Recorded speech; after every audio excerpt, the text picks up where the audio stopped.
Good afternoon, Chair Davey and members of the committee. So this is the second day of budget discussions for this year, and it is focused on the capital budget. Next slide, please. Next slide. And one more. And so the focus obviously for today's discussion, as I mentioned, is on the capital budget. Later today, we also will be asking council for approval of our water utility rates, and public input is also scheduled for later today as well, which is the second session that we had planned to hold for this year. Final budget approval is slated for January 18th of 2021. Next slide, please. The last first day of budget discussions was focused on the operating budget, and as a reminder, the operating budget focuses on the annual delivery of programs and services for the community. The discussion today, which will focus on the capital budget, it's really intended to include things that are projects that address our asset replacement needs and also are one-time in nature in many respects in terms of projects. And then reserve and reserve funds is something that we'll also be talking about today, and Mr. Hagee will cover an overview in terms of how reserves have changed from one year to the next. Certainly, we've had some discussion already during this year's budget discussion about rate stabilization reserves and the impact that COVID-19 has had on the city's finances, in particular related to those reserve balances. Next slide, please. As a reminder to council, our 2021 budget strategy is really one that is focused on maintaining existing services for the community. We've been very intentional about that in terms of not wanting to reduce or cut services during this time. But what that does require is for us to hold the line in terms of the operating budget at 2020 budgeted levels. And in terms of the capital budget, what it means is looking at reducing our 2021 capital spending so that we can utilize some of that funding to increase our stabilization reserve balances to cover off expected shortfalls. Last time we covered off what those shortfalls are expected to be in 2021, which includes things like lower recreation related revenue, investment income, as well as other pressures that we'll be facing next year. Next slide, please. In terms of 2021 capital projects, I think it's important to note that part of the mitigation measures that council approved in 2020 to deal with some of the pandemic related impacts involved deferring or pausing 21 million in capital spending. It's important to note that as part of our plan for this year, we do expect that those projects will now proceed. And so that should be factored in as you look at the budget today as well. Because an important note related to that is the same resources that will be required to deliver on those projects are also required to deliver on what's planned for 2021. And certainly we think that the plan in front of you is achievable in terms of the projects that have been included for consideration this year, but it is something to keep in mind. As mentioned, in terms of our overall strategy, it does involve reducing our capital in terms of our tax supported capital projects in 2021. If you look at our capital forecast from previous years, you'll note that it is down slightly in comparison in terms of the amount that we had planned to spend this year. What we have tried to do, though, to limit the amount of that reduction is look at our debt capacity that might be available this year as a result of a lower rate environment. And so we have been able to propose issuing an additional 2.75 million in debt for this year to allow some of the projects to still proceed and reduce the total reduction that we had originally planned for capital as part of our strategy. Another thing that I think is important to note for council is that we still are moving forward with strategic items. You're aware of many of the strategies that have already come forward in the fall, Make It Kitchener 2.0, as an example, the Cycling Trails Master Plan. And there's also other priorities that we know have been built into the forecast in previous budgets, and you'll see that reflected in the forecast in front of you, both in 2021 and beyond, such as the urban forest strategy as an example, and many other important initiatives.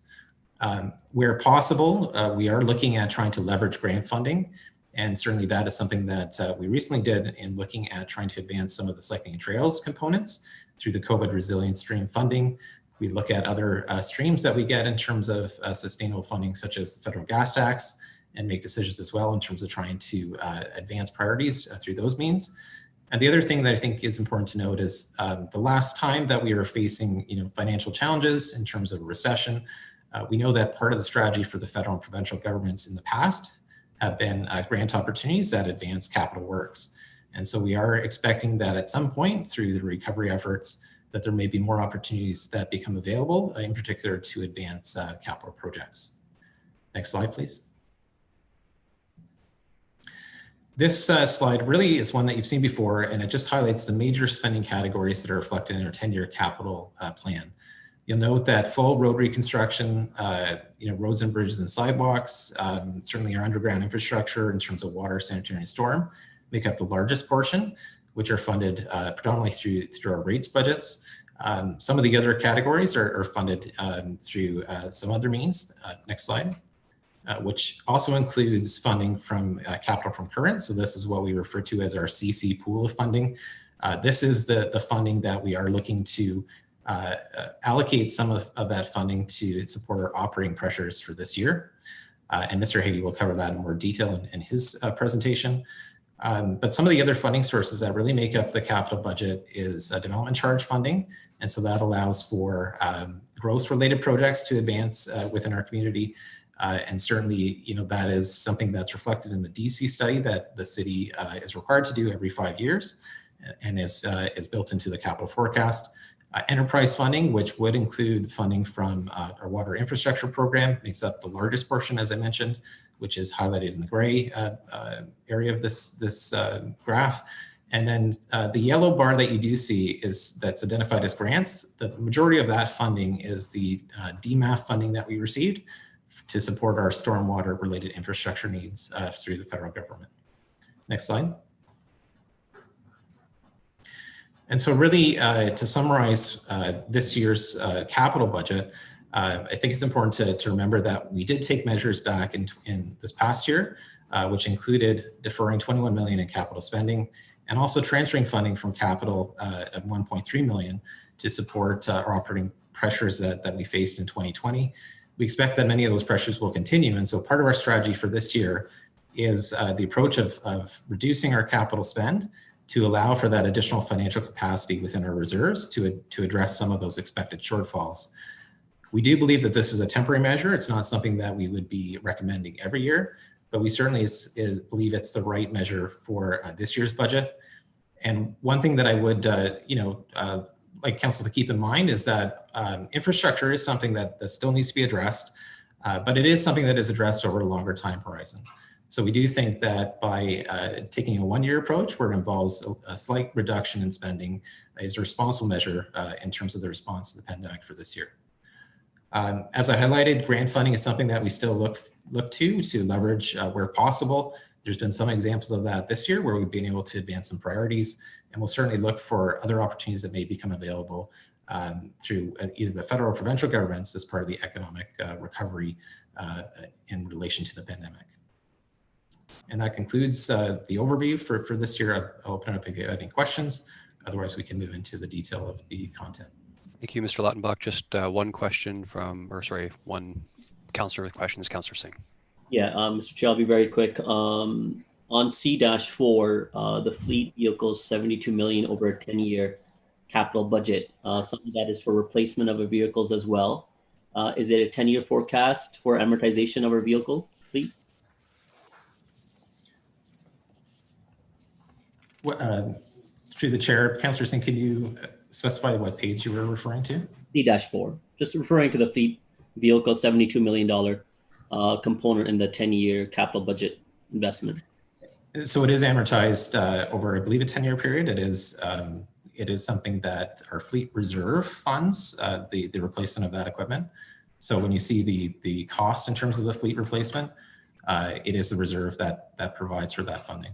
Okay, so my question was going to be, can council look to direct that staff and looking at increasing that amortization from, say, a 10-year to a 12-year? I say this again because over time with technology, things do last longer. There's better management of methods to maintain our vehicles as well. So could we be looking at this opportunity to extend that amortization period? So through the chair, in terms of the fleet vehicles and those assets, we need to match the useful life in terms of what is expected for that asset. So that's how, we would deal with all other assets that we would amortize. So it's not something that we would recommend adjusting. It's based on, accounting principles in terms of how we would fund the replacement of those. So it is aligned with, the type and piece of equipment in terms of how the time frame in terms of that amortization is set. So when the last sorry, time we looked sorry, at- Councillor Singh, hang on. Ms. McGoldrick, do you want to comment? Sure, through you, Chair Davey. The other thing I'll add is that we don't, in terms of the amortization, as Mr. Lautenbach mentioned, we amortize over the life of the asset, but then also there's a comprehensive process in which we evaluate the condition of the asset and look to extend the useful life. And so we don't just replace based on, the book time in terms of the life of the asset.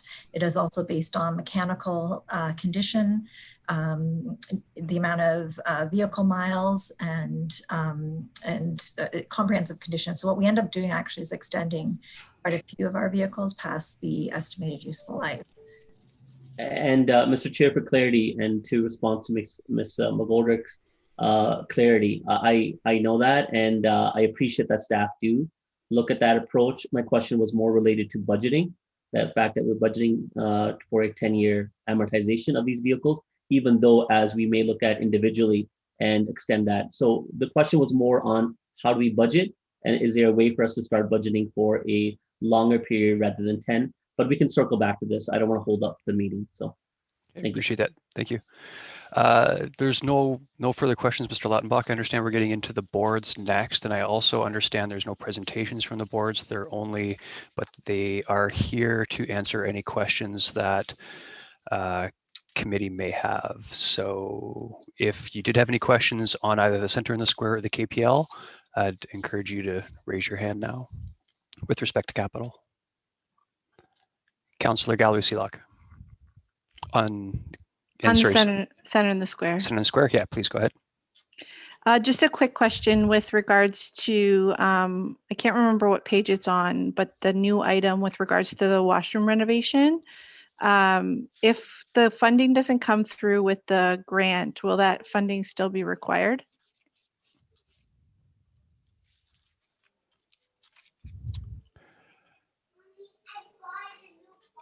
I could answer that, but I won't. 1 second here. Mr. Henning, are you able to speak? I think you need to promote him as a panelist, Scott, or clerks can do it. I think clerks I think I'm there. Oh, there you go. Hi. Obviously, we're still waiting on the grant response from the, I believe it's with the federal government at this time. At this time, we do not have plans to continue with the project if the grant is not successful. We hope that's not the case. We will have to eventually look at the infrastructure renewal. It's time, and as I said last year, it is time to do the work. But whether or not we're able to do that this year as part of the grant funding, or to start the process this year, will depend on the grant funding.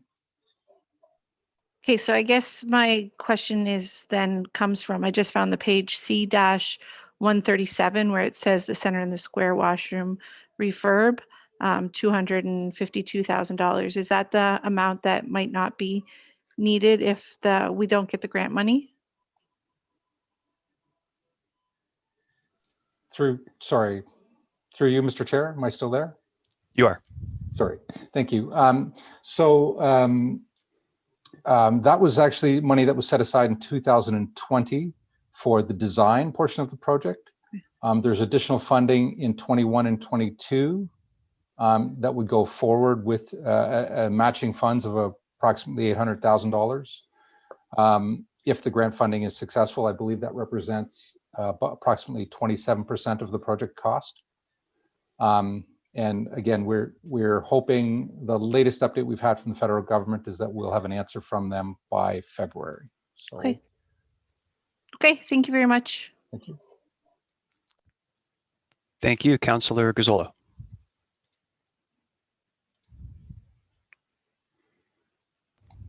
sorry. Come on. They're referring to the library schedule on C27. Can someone tell me how much funds there are still available for resources, furniture, and equipment? How much unspent funds there are?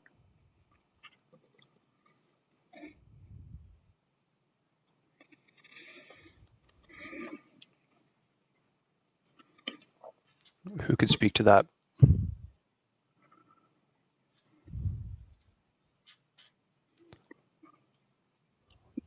Well, I don't want to hold things up. Let's keep moving here. Okay.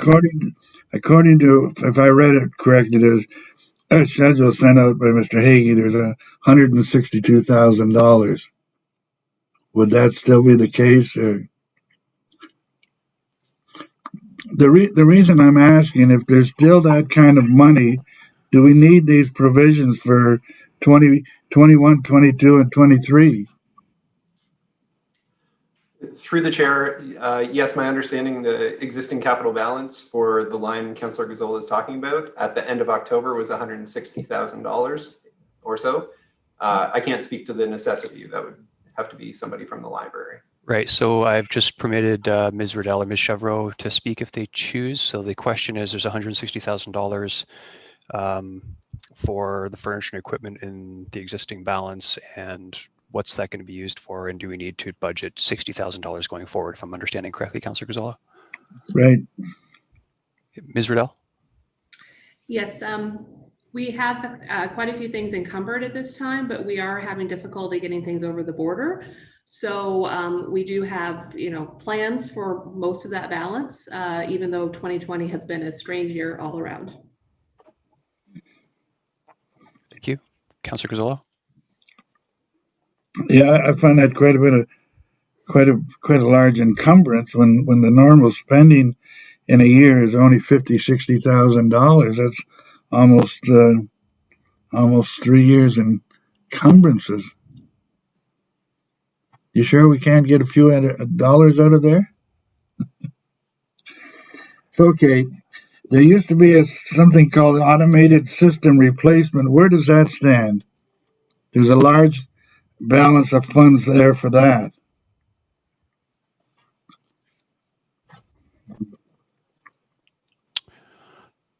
I'm not sure. Mary, I think, are you on that one? That's for our ILS system. And we've done some of the work on that, but again, we still have things coming in from Biblioteca on self-checkout and other pieces of that equipment. Sure, I can speak to that. So the difference from previous years to the last few years is that the way that technology is invoiced is an annual invoice. So this is an ongoing cost for the upgrade to the library management system, as well as the other technology that goes along with that system. So this is you have the system in place now, right? Yes, we upgraded finally got the upgrade last year. So these are fees that you have to pay for the technology software. Is that what it is? Correct. So like most technology companies, they have moved from a single license purchase to a subscription that is an annual cost. And what is the annual cost? Just for the ILS alone, it's about $150,000 a year, just for the library management system. Okay, but there seems to be about $500,000 in that account sitting. Well, yes, because it was originally it was listed as a license, a one-time license that has now had to extend over a period of 10 years. So that's the same amount of money. It's just that it's paid for over a period of time as opposed to a one-time purchase. So you've got the next 4 or 5 years payments there? Yep, correct. So are you holding the money now, or is the city? I'm sorry, I don't know exactly what you're looking at, but it is held through the capital amount of the city. And I see Ryan's on, so maybe Ryan can help. Mr. Haggie, yeah. Sure, Mr. Chair, the existing balances that are showing there are held in city funds, and then we would disperse them on behalf of the library. Why would we have all that money sitting there for the next 4 or 5 years payments? I think that was answered, Councillor Gazzola. Ms. Chevreau said that it used to be a one-time sort of a capital payment versus an ongoing annual payment. So that's just a result of that. So it's just a pot of money sitting there. To pay for future. I mean, at some point we're going to have to see, and I'm not sure where that is, and maybe that's automated check-in sort of replace line item, but at some point in the future we're going to have to see an increase in the budget to pay for that annual cost. But yes. Mm-hmm. Okay. Thank you. Okay.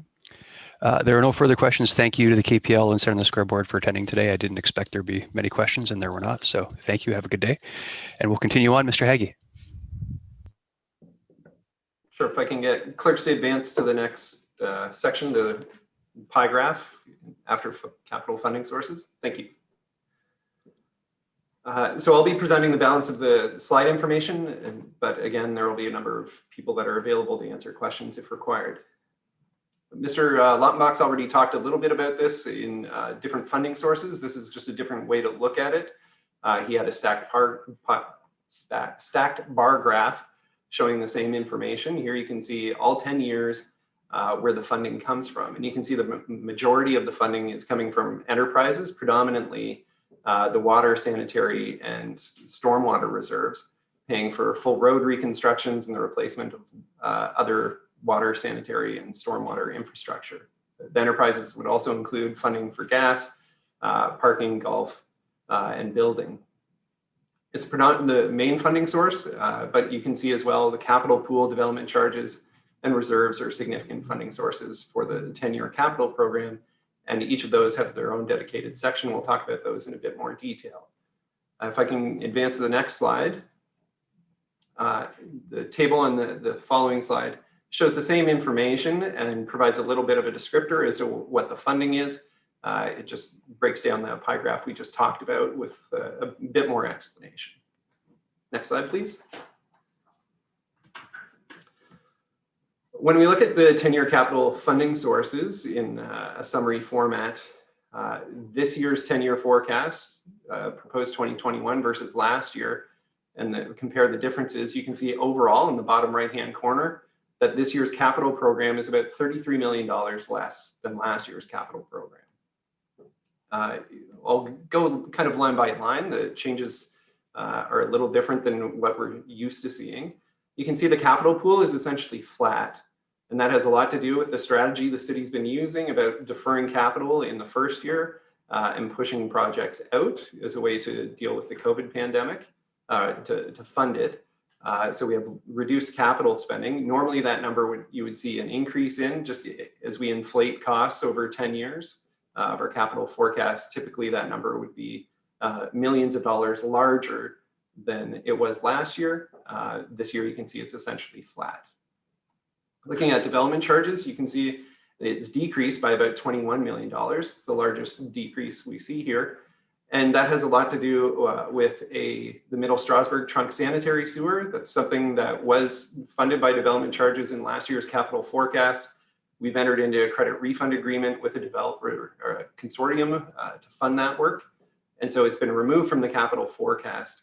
And that was worth about $15 million. There was also some capital projects that were being funded, some community infrastructure projects that were funded in 2020 that have fallen off, and there hasn't been anything quite as big to come in at the tail end of the forecast to replace it. Looking at enterprises, they're up between $6 and $7 million. While we've held flat the WIP increases for capital road reconstruction, there is an issue paper asking for an increase in gas utility infrastructure. And so the increase there is predominantly due to the increased ask in the gas utility. Reserves are down by about $8 million. And that has a lot to do with the capital tax reserve, which was a significant funding source as part of last year's capital budget. It's been reduced down. There's essentially no balance in the capital tax reserve, as capital closeouts this year have gone to fund the tax stabilization reserve and the projected deficit in operating. So it's not being used as a funding source for the capital program. Federal gas tax reserve is $6 million less. We had a larger balance that had built up over capital projects being closed out in previous years. And so there was more funding allocated through federal gas tax in the 2020 budget than in the 2021 budget. Looking at facilities infrastructure, again, last year that was planned to increase, be indexed and get larger. But as council is aware, instead of using the EDIF debt room to in part fund federal or the facilities infrastructure replacement program, it's been held flat, and all of that funding has been being used to keep the tax increase low. Grants, as Mr. Lautenbach discussed, is related to our DMAF or Disaster Mitigation Adaptation Fund application, around $50 million. We completed some of those projects in 2020. So the funding for those projects has fallen off for our capital forecast. And then other is just some contributions from other organizations. In this case, we still have contributions from the GRCA for the Bridgeport Dike, but last year it included the debt issue that we were planning for LED streetlight replacement that was worth about $3 million. And so that has fallen off. And so that's a high level summary of what has changed funding wise as part of our capital forecast from 2020 to 2021. Next slide, please. I'll talk briefly about the capital pool as well. And as council is aware, that includes capital out of current, so a direct transfer from the operating budget to the capital budget, a debt issue, which has already been alluded to by Mr. Lautenbach, and then a transfer from the gas utility reserve and hydro utility reserve. All these we refer to as CC as we're talking about the capital budget or the capital pool. Next slide, please. On this slide, you can see the capital funding and the different sources. Again, our debt issue is the very top line, and you can see the figure in 2021 is about $8.4 million. That includes the larger than typical increase or debt issue that we're planning for this year. So that number includes the additional $2.75 million that Mr. Lautenbach alluded to in his presentation. And you can see overall on the right-hand side, the debt is planned to pay fund about $36 million of our capital program over the 10 years. The capital out of current transfer is $1.8 million. So again, relatively small when we're looking at spending $170 million over the 10 years. It's not that big of a transfer actually coming from our tax base to fund that program. You can see it's $1.8 million and it inflates up year after year. And so if there were a change in 2021, it would have a ripple effect all the way across. So we have to reduce the capital out of current forecast or capital out of current transfer across all 10 years of the forecast, or we'd have to reinstitute it fully in 2022. And that would cause a tax rate increase in 2022. The gas utility and hydro utility investment reserves, you can see that those the values for those numbers are much smaller in 2021 than they are in most other years. The gas utility investment reserve is going to be the main funding source for the capital program. You can see it's $68 million over the 10 years. And the hydro investment reserve is an important one, for about $35 million, but is much less than the gas utility reserve. What you will see when we get to the reserve balance section of the presentation today, you'll see large balances in those reserves in 2021, but you'll also see, if you look at 2022, 2023, large transfers coming out of the gas utility reserve for those years. And then the hydro reserve is the reserve that we're holding funds in through the capital program by deferring capital, and then is going transferred to be planned to be transferred to the tax stabilization reserve in 2021 to prop up that reserve if we were to have a deficit. The final slide in this section just talks about if there are changes to the capital budget that it would require, it would have some sort of impact. It would either change the capital program, so we'd have to change what projects are being done. You'd have to increase a transfer from a reserve, increase a transfer, or change the transfer coming from taxes, or change the amount of debt that is being issued. I'll pause Mr. there, Hague. Yeah, Mr. very Chair, good. before I continue. Yeah, just one in the queue, Councillor Singh. Sorry, thank you. So I understood the impact for capital or current on that change. If we were to reduce that, Mr. Hagee, what if we were to supplement instead of capital or current, we support it from say a reserve. So we reduced by $500,000 in 2021 from capital or current, but we replace that from taking from our reserves so that we're not in a deficit. So it'd have a similar impact in that if we were to, it would either be a permanent change, you'd have to continue to transfer more money from that reserve on an ongoing basis. And those reserves, the gas and hydro ones, would not be able to manage that over the long term. Or you'd have to have a tax rate increase in 2022 to make up for the $500,000 that we reduced in 2021. So if we were to presume, say, maybe $500,000 was a presumptive high number, say 100,000, but that would be 100,000 taken from the reserve throughout the 10-year forecast, correct? Yes, it would be essentially 100,000 plus inflation over the 10 years. Okay, all right. That may be something of an issue paper I'll ask for later, Mr. Chair. Okay, thank you. Just to clarify then, would that be would that be 100,000 each year? So $1 million at the end of the 10-year, or is that a one-time $100,000?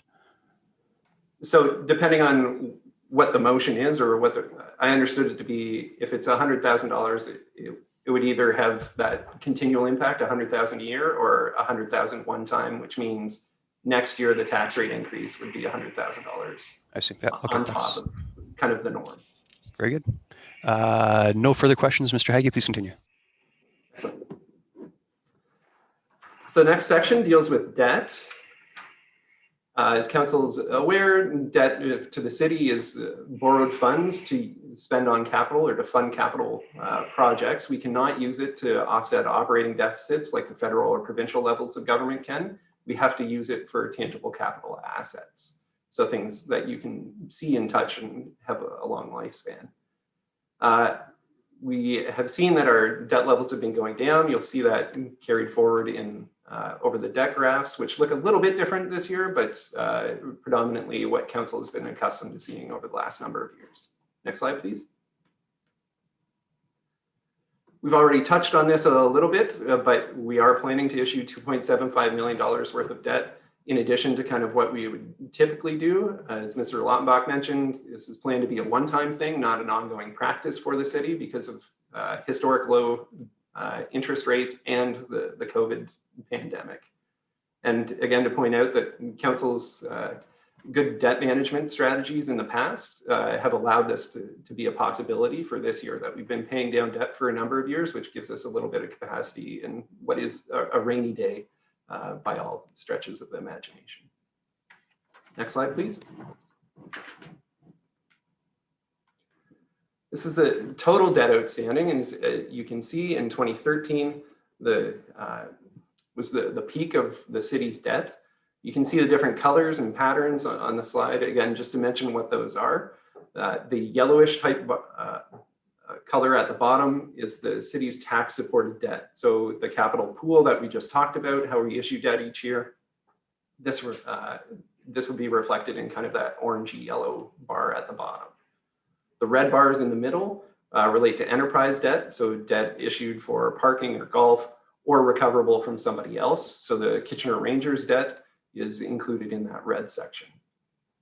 The green stack relates to EDIF. So the EDIF original version of it from 2003 or 4 up to 2013. And you can see that that was the major cause of increase in debt over the kind of earlier years in the forecast. And that as that is being paid off, we see that debt coming down. And then new for this year is the blue chunks starting in 2022. you can see EDIF 2.0 debt coming on. And so there's been some direction from council about taking a portion of the EDIF debt savings, the green bars, and reinvesting that in the Maine and Kitchener plan. It's much less debt than we saw for the original EDIF plan, but still would add to our debt levels. You can see out kind of in the mid-20s that we're planning to have our debt stabilize around $40 million in total, which is significantly less than the $113, $114 million that it was at its peak back in 2013. Next slide, please. When you look at what our debt charges are as a percentage of our tax levy, again, this is shows a range that credit rating agencies would look at, somewhere between 5 and 10%. We have come within that range just in the past year or two, and our plan to stay within that range over the next number of years with the debt that we're planning to issue over the next decade. Next slide, please. Debt per household, just another measure of what our debt position is. Do we have a lot of debt or not a lot of debt? This shows the moderate range from $400 to $1,000.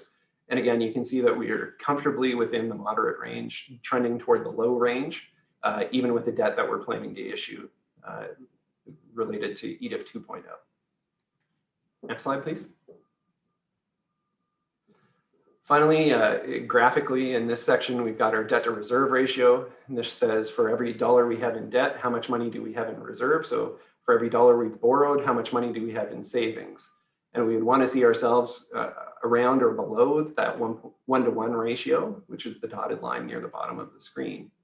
You can see that our debt to reserve position met the target in 2018 and has been below, so that's good news. And that we're planning, trending to stay kind of at or below the 1-to-1 ratio, even with issuing a little bit more debt.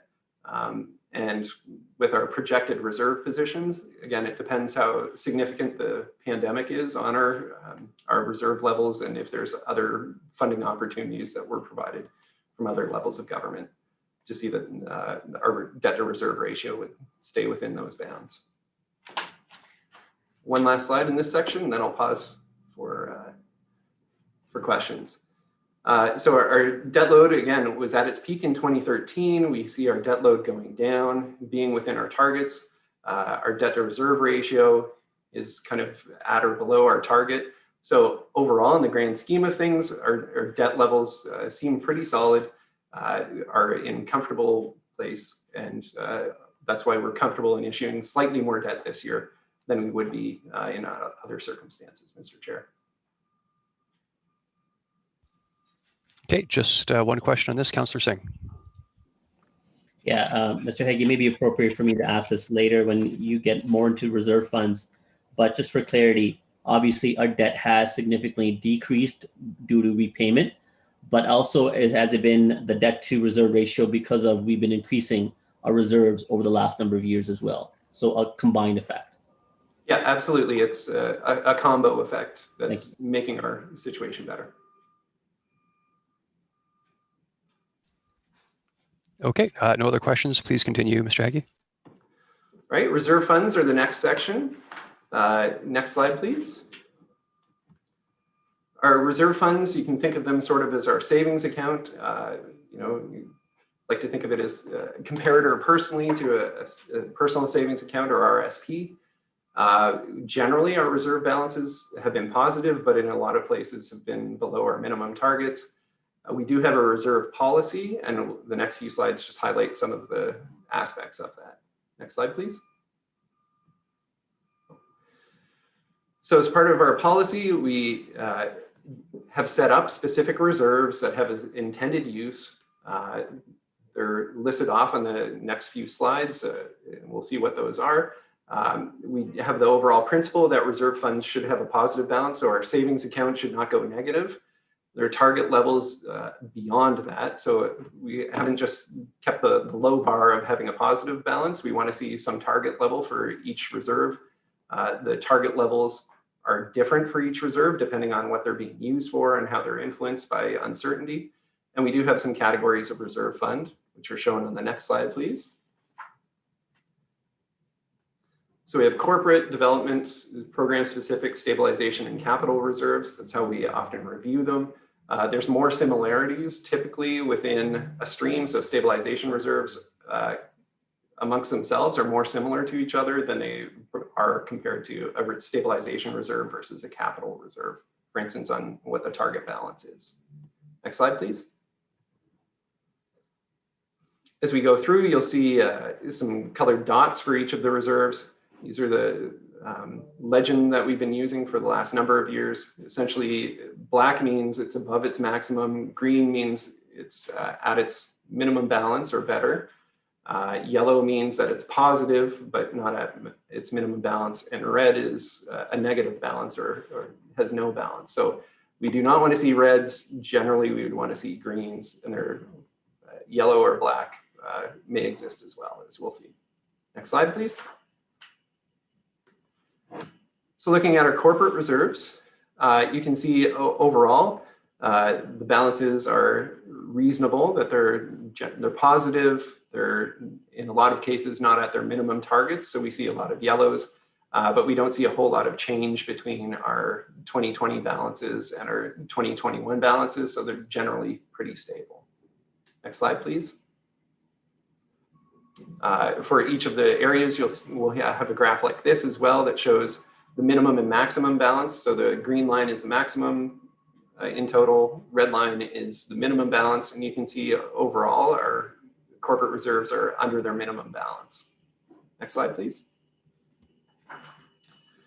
For development, this is our development charge or DC reserve, which we'll talk in more detail about DCs in the following section. You can see that overall we are having a reasonable balance in those reserves, just above the minimum over the next little while. Although in the graph you can see that it trends to a negative position in 2024, 2025. I will point out that the city does intend, as we'll see in a later slide, we do intend to update our DC bylaw based on the new legislation that has been approved recently. And so this picture may change depending on what happens through that DC study update. Next slide, please.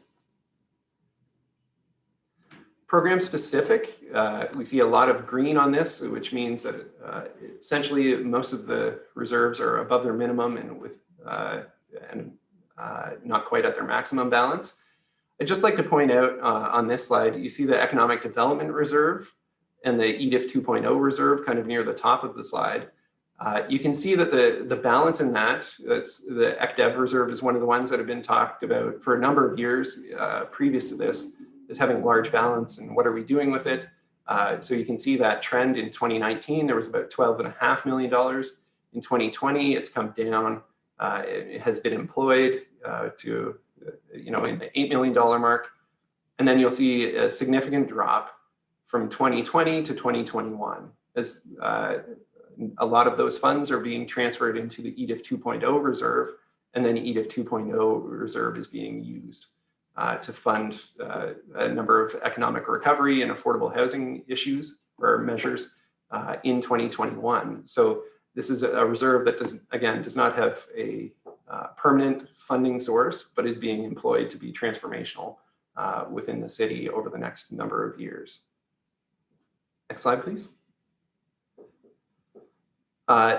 This again just shows that most of the reserves are within the green. Essentially, in this section, there's no minimum balance. The minimum balance for all the reserves is zero. The maximum balance is around $14 million. Next slide, please. Next, there's stabilization reserves, and you can see a lot more red on this than we're used to seeing on some of the previous ones, which is a concern for us. We can see that the building enterprise has a strong balance right at the very top. You can see the sanitary sewer about halfway through having a balance in 2021 of about $9 million, and the water reserve having a balance of about $7 million. So we have some strong results in some of our enterprises, which is in some ways masking some of the issues that we have in others. And so you can see on this slide, the red box that goes around the tax stabilization reserves. So we have the investment stabilization, the tax stabilization, and the weather events reserves that collectively would be ones that support tax-supported services. And you can see that those balances on whole went from about $6 or $7 million back in 2019 to a combined negative value of minus $2 million in 2021 if things play out the way that we're expecting and without a transfer from any other reserve. And so this is just one case where we need to be aware that because we have a strong balance in, say, the building reserve, doesn't mean that we can use that to offset a problem on our tax-supported operations.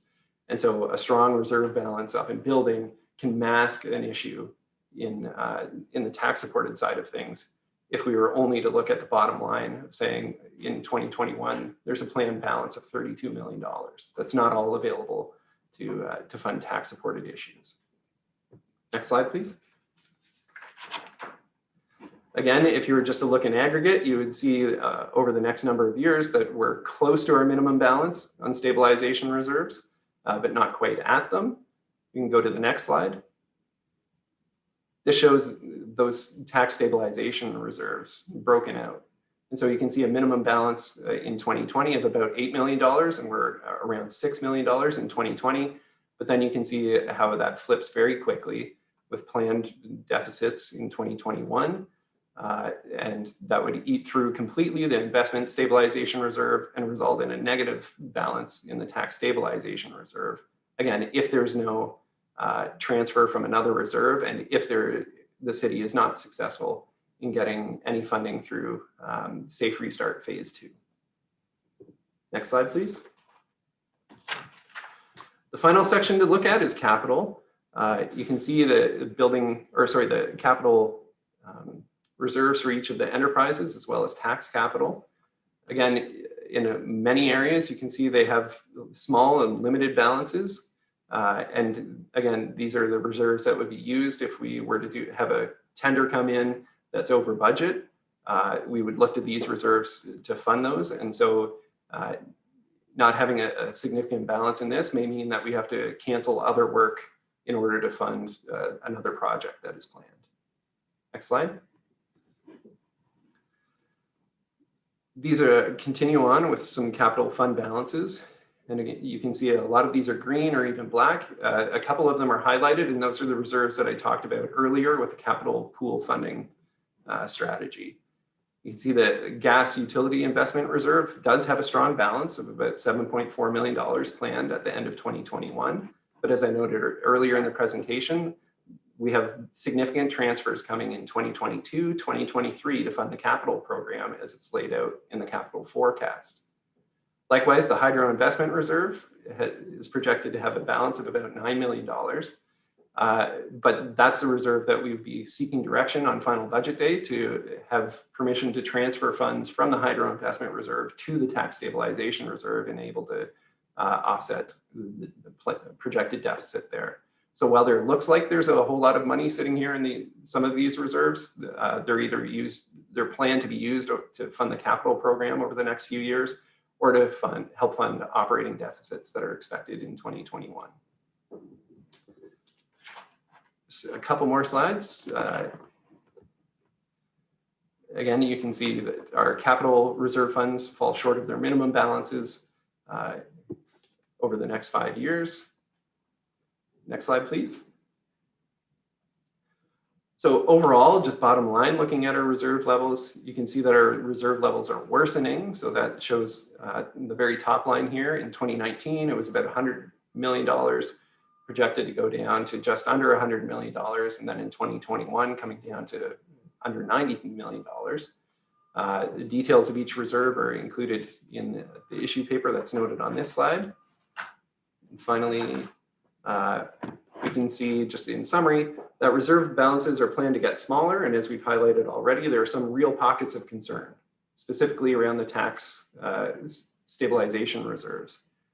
And also that reserves are going to play a key role and be a key cornerstone in helping the city weather the financial impacts of the COVID pandemic. So it's important to keep funding in those reserves to deal with what is unknown in 2021 and potentially beyond. I'll pause there, Mr. Chair, as that's the end of the reserve section. Thank you. There are two people in the queue to speak. First is Councillor Gazzola.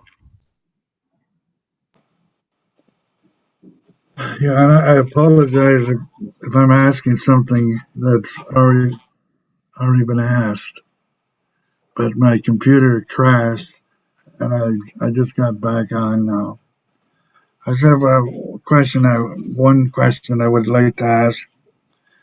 The total opening balance for all our reserve funds, I think one of the schedules shows is $104,140,000.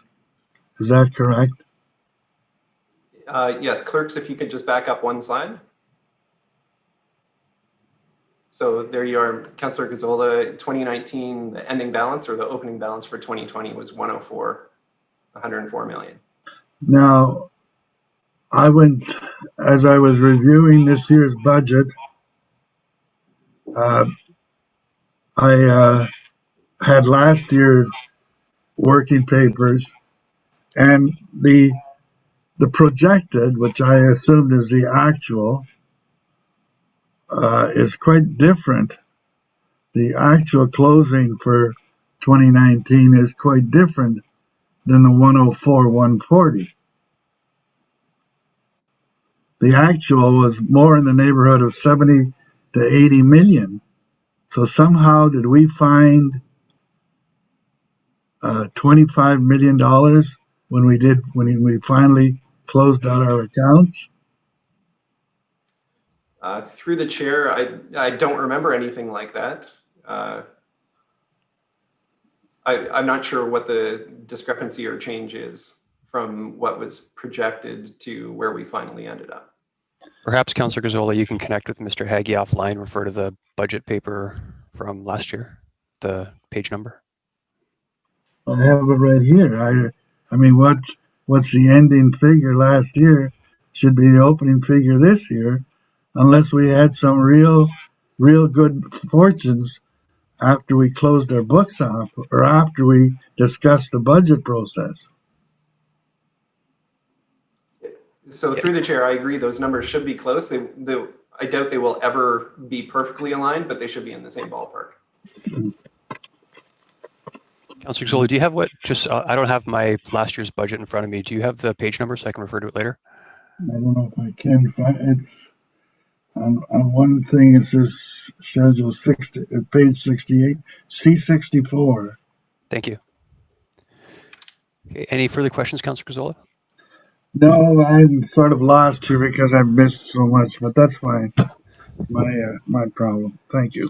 Technology, isn't it grand? Councillor Singh.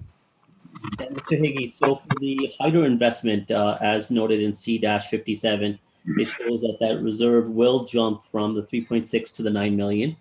But I appreciate that you mentioned that some of that will go, as staff will be suggesting, or recommending this council to offset the deficit tax stabilization reserve. Is that the 3.1 million that's projected for a deficit? Through the chair, it would be at least that much. Okay. We probably we'll probably suggest something higher than the $3.1 million. Okay, all right. So right now, again, the 2020 projected was for the hydro investment was 3.6. So essentially it's gone up by approximately 5 plus million. If I can just ask clerks to back up, I'll tell you when to stop. Yes, C-57. Right there. Correct. So we're projecting to end around $3.6 million. And then if you go back and look at the capital pool page, you'll see that there's no planned transfer to the capital pool. So essentially the hydro dividend, the funding we get from hydro will stay in that reserve predominantly. And yes, we would look to transfer that instead of to fund capital projects to offset operating deficits. Right. And future-based budgets and variances will also continue to support the tax stabilization reserve, though, correct? Yes, if we have a surplus or a deficit, it will be funded or fund the tax stabilization reserve. Okay. And not to say that's, what I'm going to support myself, but I think for more clarity, that's where I was looking to get that issue paper to see if we had that transfer. from the hydro investment over, say a 10-year forecast, $1 million. What would that mean to the overall tax rate? That's what I'd be looking at. And as also for clarity, and I think this would help for the new members of council, you show the graphs of projecting the reserves over the next 5 years, but also getting a bit of a history to see how the health of our reserves have been over the last 5 years and how that trend has been. So the previous 10 years as well. The previous 5 years. Would that be possible for budget day to show the chart? I expect so, yes. Okay, I think it would be helpful for clarity, just to see where we've been and how we've got to here and what the projection is as well. Sure. So to be clear, can you, I think I understand the history side of things. What would you like to see for the going forward? I understood $100,000 as an ongoing transfer from reserves. Is that correct?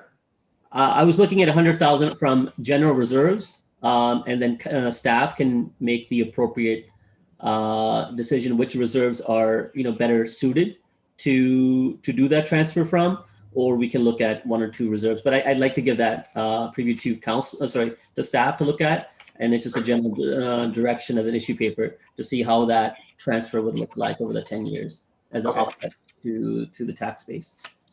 But you got my point to the charts as well, the history, right? Yes. Okay, perfect. Thank you. Okay, no further questions on this. Mr. Haggie, please continue. Sure. So next section is development charges. And these are funds that are raised under a bylaw that we use to fund capital, growth-related capital projects. And the overall legislation has the idea that growth pays for growth. Please, next slide. We do have the Development Charges Act that sets out what we can and can't do. We have a bylaw that has a maximum life of 5 years. Council has to look at and approve a background study that informs the bylaw. And this term of council, that has already happened with new rates that came into effect July 1st, 2019. Next slide.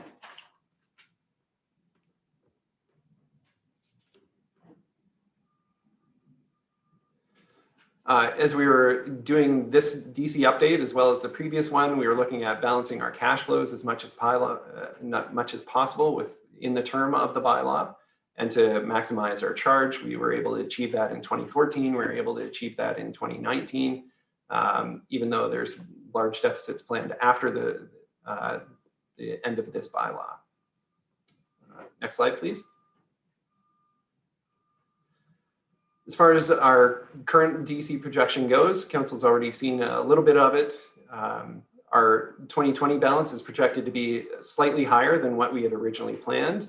We haven't seen a large slowdown as may have happened through the recession or after the boom we had downtown.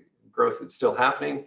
Our balance remains positive to 2023, which is the end of the bylaw. And then we see significant deficits in 24 and beyond. But as I mentioned, we may deal with that through our DC update. Next slide, please.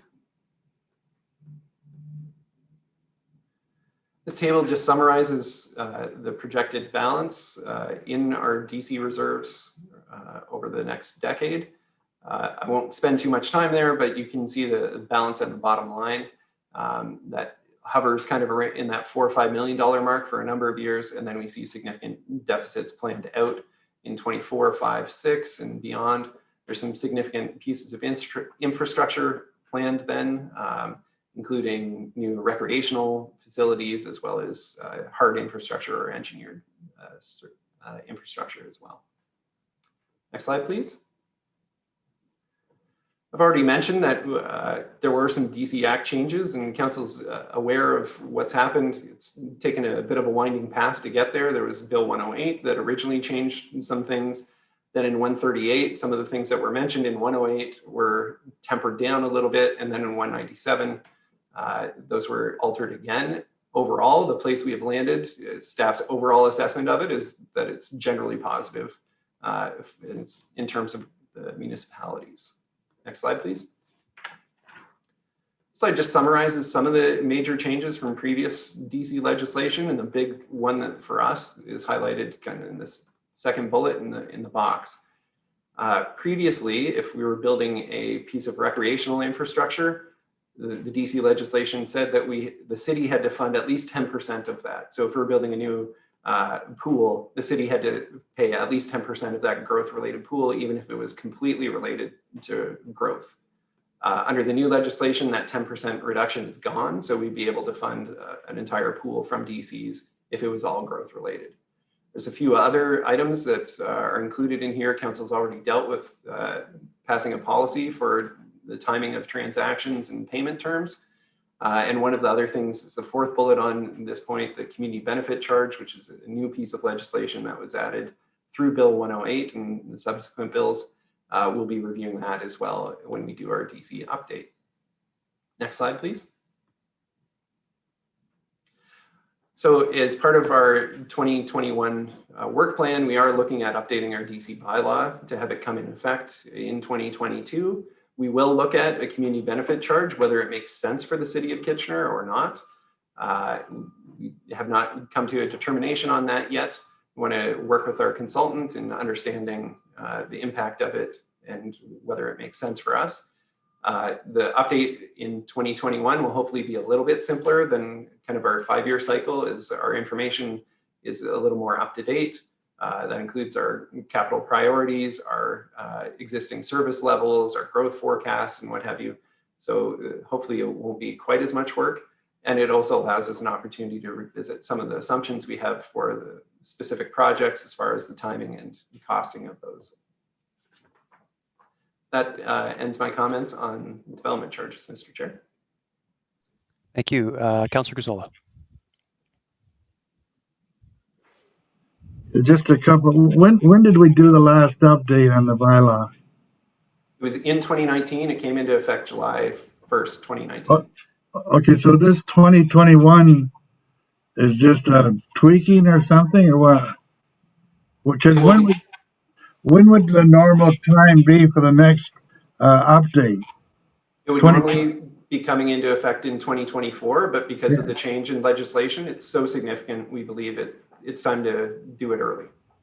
Okay, so we'll do a 2021, and will that be a 5-year plan? Yes. It'll be the complete review. Yes. And a relook at all of our capital, everything. Yes. Okay. All right, that's fine. Okay, one other question on that 10-year continuity schedule. You show a closing balance, or we show a closing balance at the end of 2030, I think it is. The balance is 12 million in the hole, right? Correct. Yes.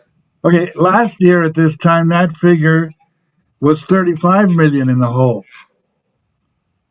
Okay, how did we get rid of all of that?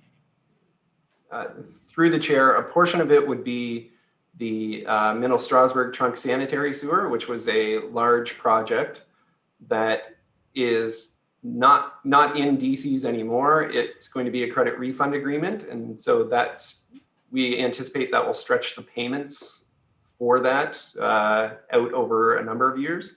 I'd have to look in more detail about any of the other changes, but that one is about. How big was that one? It was at $15 million?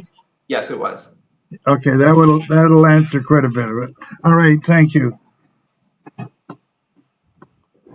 No further questions, Mr. Haggie, please continue. Excellent. So the final little bit is just a more introduction essentially to the rest of the capital budget.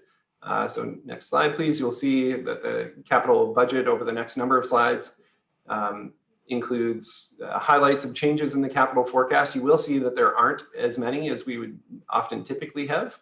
We have not highlighted projects that have been deferred or those types of things. It's essentially large dollar changes and includes the capital forecast itself. And if there's any issue papers related to it, again, like you saw in operating, there are not a whole lot of capital issue papers because there are not a whole lot of large asks this year. Next slide, please. We added this in last year to have sub-projects. Oh, I forgot to update one little portion of the slide here. For general provision accounts, it should read in 2021. So we've broken out general provision accounts into specific projects. So you can see exactly what is planned for some of those accounts. That's early in the forecast, and then you see the general provision shown in other years of the forecast. And as we move forward, we'll detail out what work is planned from those general provision accounts as we get closer to the time that the projects would actually be done. Like we did last year, we've provided a capital forecast that shows the capital project and all the funding in a single line. There is a version online that includes the different funding sources. It's just a little more cumbersome to read and to follow. So we've provided just the simpler version in the budget package. Next slide, please. The capital budget, you'll be able to see new projects as they're showing with a tick mark or check mark beside it. And again, you'll see triple funded projects. So that's the road reconstruction projects, all have a T. And if there's a sidewalk infill portion to it, it's TS. That's information that council's asked for in the past to understand what is being requested as far as projects that would have sidewalk infill. Next slide, please. For quality of estimate, there's some information here. Essentially, for large dollar projects, we give council and the public a bit of an idea as to how confident we are in the numbers. Whether it's an A, B, or C, A is better than a C. And if you go to the next slide, you see the contingency amounts that are associated with that. So a Class C estimate really is a bit of a guess. You could have a price change of up to 60%. Next slide, please. And next. As we're looking through the capital package, you'll see changes that are over $250,000 have been highlighted in the text on some of the slides. If there's a change of more than $1 million, then it's not related to DCs or restatements and those types of things. Those are highlighted with an issue paper as well. Mr. Chair, I'd suggest at this point, it's kind of the page flip, as we like to call it. I would suggest, I don't know that the slide show being up on the screen will be overly helpful. I think it'd probably be better to have the gallery view so you can more easily see who has questions and so people can see interactions. And it'll be easier for clerks as well, instead of having to try to figure out what slide should be on the screen.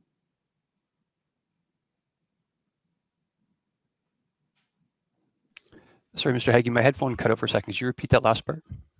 So those are the end of the comments. I just think at this point, we can take the slide deck down. It'll be easier for people to follow along, I believe, if we don't have the slides up on screen. Okay, I had noticed that through the actual report, there are more slides in the report. I thought we'd just be flipping to those. I was going to pause for questions at those points. But so like, for example, the next actual slide is errors with no highlighted changes. So I thought it would just, if we could continue the slide deck, I actually think it might help just in terms of pacing. Okay. All right. Councillor Gazzola, question? Yes, I have a request.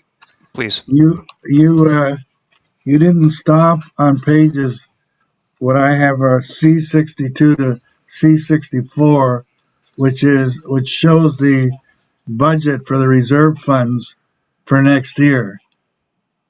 It's okay. Is that, you didn't deal with those at all, or did I miss it? We went through reserves, yes. But the specific, the slides didn't come up they're not going to come up for each actual schedule. No, you didn't deal with them in the order that they're in here, page C62 to 66. Yeah, so if you look at the slide deck, basically if it says, if it looks like a slide, like the last slide would have been reserve fund summary, Mr. Haggie spoke about that, and then the next slide would have jumped to development charges. So when we paused at the end of the reserve fund summary, your time to ask the questions about those slides in between is at that time. But if you have questions about it now, Councillor Gazzola, by all means. Well, did we discuss the continuity for next year? We discussed the balances, but you didn't discuss the continuity. Councillor Gazzola, I just say go ahead and ask any questions you have. Okay, the question I have is I would like to see the actual continuity for 2020. Okay, we're showing the budget for 2021, which is correct. I'd just like to see the actual figures for 2020. Those should be part of our, I would have thought, part of our presentation. We don't need to discuss them here or anything, but they should be made available to us, should they not? We can do that. Yeah, that's all. Thank you. Okay. So, sorry, just catching up here. So if you have any questions on anything up to, I guess, page C84 in our document, you would ask them now. I'm not seeing any. Next slide. Should be corporate services, yeah. If you have any questions up to C89.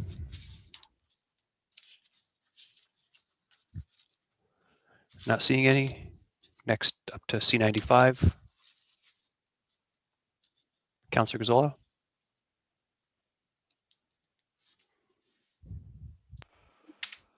I'm looking at the unspent balances, and there are large amounts of unspent balances, and I question, therefore, when we have such large amounts of that, why we need to have funds in the first 2 or 3 years expenditures. Are all those balances spoken for?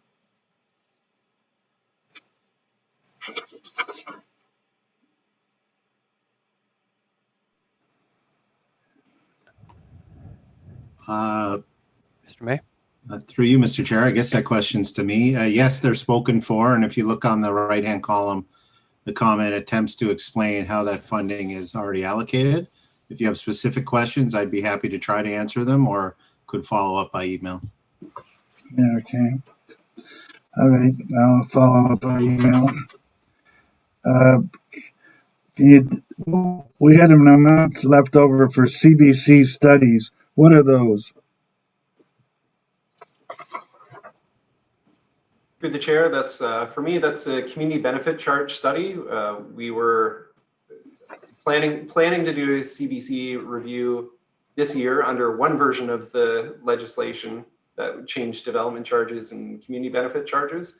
That's been put on hold, and that will be wrapped up in the development charge study that we're planning to do in 2021.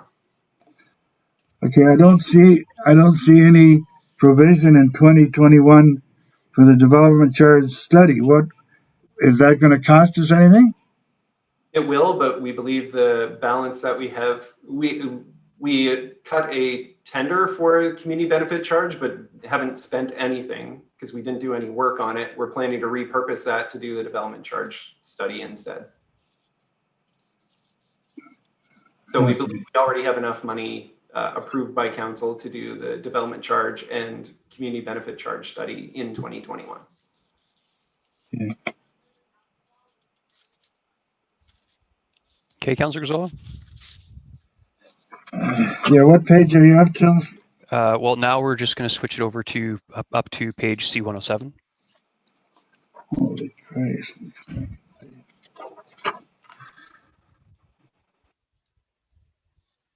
Okay, if you have any questions, you raise your hand now. Councillor Galloway-Seelock. Yeah, my questions with regards to page C103, with regards to community resource centers. My first question is the Huron-Brigadoon Community Center. Is that fully funded, and that's why we don't see it there?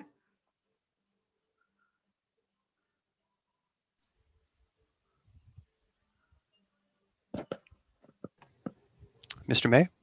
Again, I guess I'll take that one through you, Mr. Chair. Yes, and if I recall, it was previously funded through previous budgets. Okay, so my further question is then, we saw, what's the likeliness of that opening? Because we have operating funds of $255,000 added this year to the budget. So what's the likelihood that's going to open in 2021? Yeah, so through you, Mr. Chair, it's a good question, Councillor Galloway-Sealock. Staff are actually actively in discussions with the school board as we speak on this issue. You know, there's a lot of great benefits to partnering with the school boards when we build our community centers, but one of the things we lose is control over timing of facilities. So I would say that's a very active discussion, and perhaps what might be best is if we were to bring back an issue paper for final budget day to provide any of the latest information we have on that. So there's potential that we could see savings from an operating budget perspective of $255,000 if that doesn't open in 2021. Certainly, if we learn from the school board that they won't be constructing under their original timelines, that would be the case, yes. Okay, I appreciate that issue paper. Thank you. Very good. There's quite a few in the queue now. Going next to, I believe, Councillor Marshall's next in line. Thank you, Chair Davey. Couple questions. One on page 102, the downtown recreation space study. Is this just to find more fine tuning from the leisure facilities master plan that we already did? Can staff just we're doing there? Yep. So through you, Mr. Chair, one of the recommendations in the Leisure Facilities Master Plan was to conduct a review of recreation space in the downtown. Not specifically to look to build new space, although that could be a recommendation, but more to figure out how we could better partner with other, say, the private sector or other community organizations to add space in the downtown, given the growth that we'll be experiencing. And when we say downtown, are we talking just the urban growth center, or are we talking about the spaces around the core? So through you, Mr. Chair, we haven't defined the scope of the project yet. Work hasn't begun on it. So I wouldn't want to tell you what my opinion is, but it's certainly something we'd engage, certainly the downtown councillors at a minimum on. Okay, thanks. Then on page 104, we have no budgeted amount for Communities in Bloom, which used to be Kitchener and Bloom. And so I just wanted to understand, why isn't it still Kitchener and Bloom? And why is there zero budget in there? Through you, Mr. Chair, I'm not aware that it used to be Kitchener and Bloom, but maybe somebody has the history on it. I've always recalled it to be Communities in Bloom, but I can certainly have staff follow up with it. It looks like the mayor has some history on it. The reason that there's no funding required next year is because we didn't fully utilize the funding this year. And so we'll basically just roll that over and use it next year. Okay, is there some, okay, that's fine. And then, Mr. Chair, did you say we're going to 109? 107 at the moment. Okay, thank you. Okay, Councillor Singh. Yes, thank you. On C-102 for Safe and Healthy Advisory Committee, just looking at a reduced budget item for 5,000 as opposed to 11 or 12 thereafter. Any reason why we're doing half of it? It could be rational, same as Kitchener and Bloom, but this is one where it's Mr. May? Groups that see that. Sorry, you're cutting out, Councillor Singh. But I think we got the question, Mr. May. Yeah, so through you, Mr. Chair, it is similar to Communities in Bloom. We already have existing funding, so there's no need to ask for additional funding. We'll simply roll it forward to next year. No, so you already have existing funding, so meaning it will still continue to have the allocated budget of 11, I think 10,000, 11,000? Yes. For 2021? Okay. Yes. Thank you. Okay, Councillor Gazzola.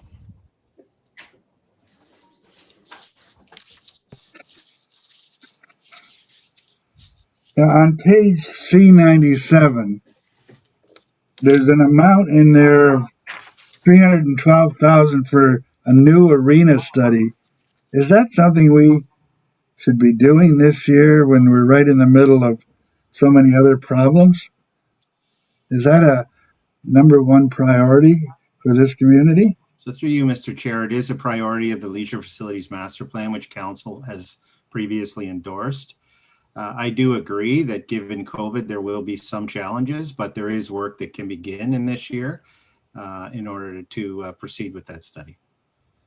The master plan was developed before COVID-19 appeared on the scene. I really find this a $300,000 study to be of urgency at this time when we're trying to scrape together a few dollars here and there. But I guess that's only my position. I'll take that as a comment. Yeah. Okay, I have some questions on 102. Is there a large unspent balance for Love My Hood? Through you, Mr. Chair, I am very pleased to announce that this year was the most successful Love My Hood we've ever had, which is fantastic news at a time when we're actually encouraging people to stay physically distant. We actually have given out $160,000 in Love My Hood grants this year to a broad cross-section of the community, which will really help build those social connections when we get through this difficult time. You got a good bit of advertising there, but what I was asking, is there a large unspent balance in Love My Hood? Through you, Mr. Chair, you're right, I did get some good advertising, so I appreciate the question, Councillor Gazzola. We've spent all of the money this year. It has been fully allocated to neighborhood groups to support their projects. Okay, I can't find it here, but I'll have to leave it at that. Okay, thank you. Okay, so we will continue on to page C113. Any questions? I think Councillor Marsh had one in there.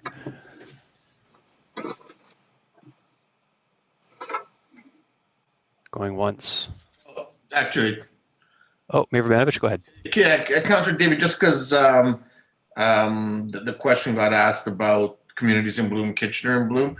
So it was Communities in Bloom that we were part of originally, which was a national initiative.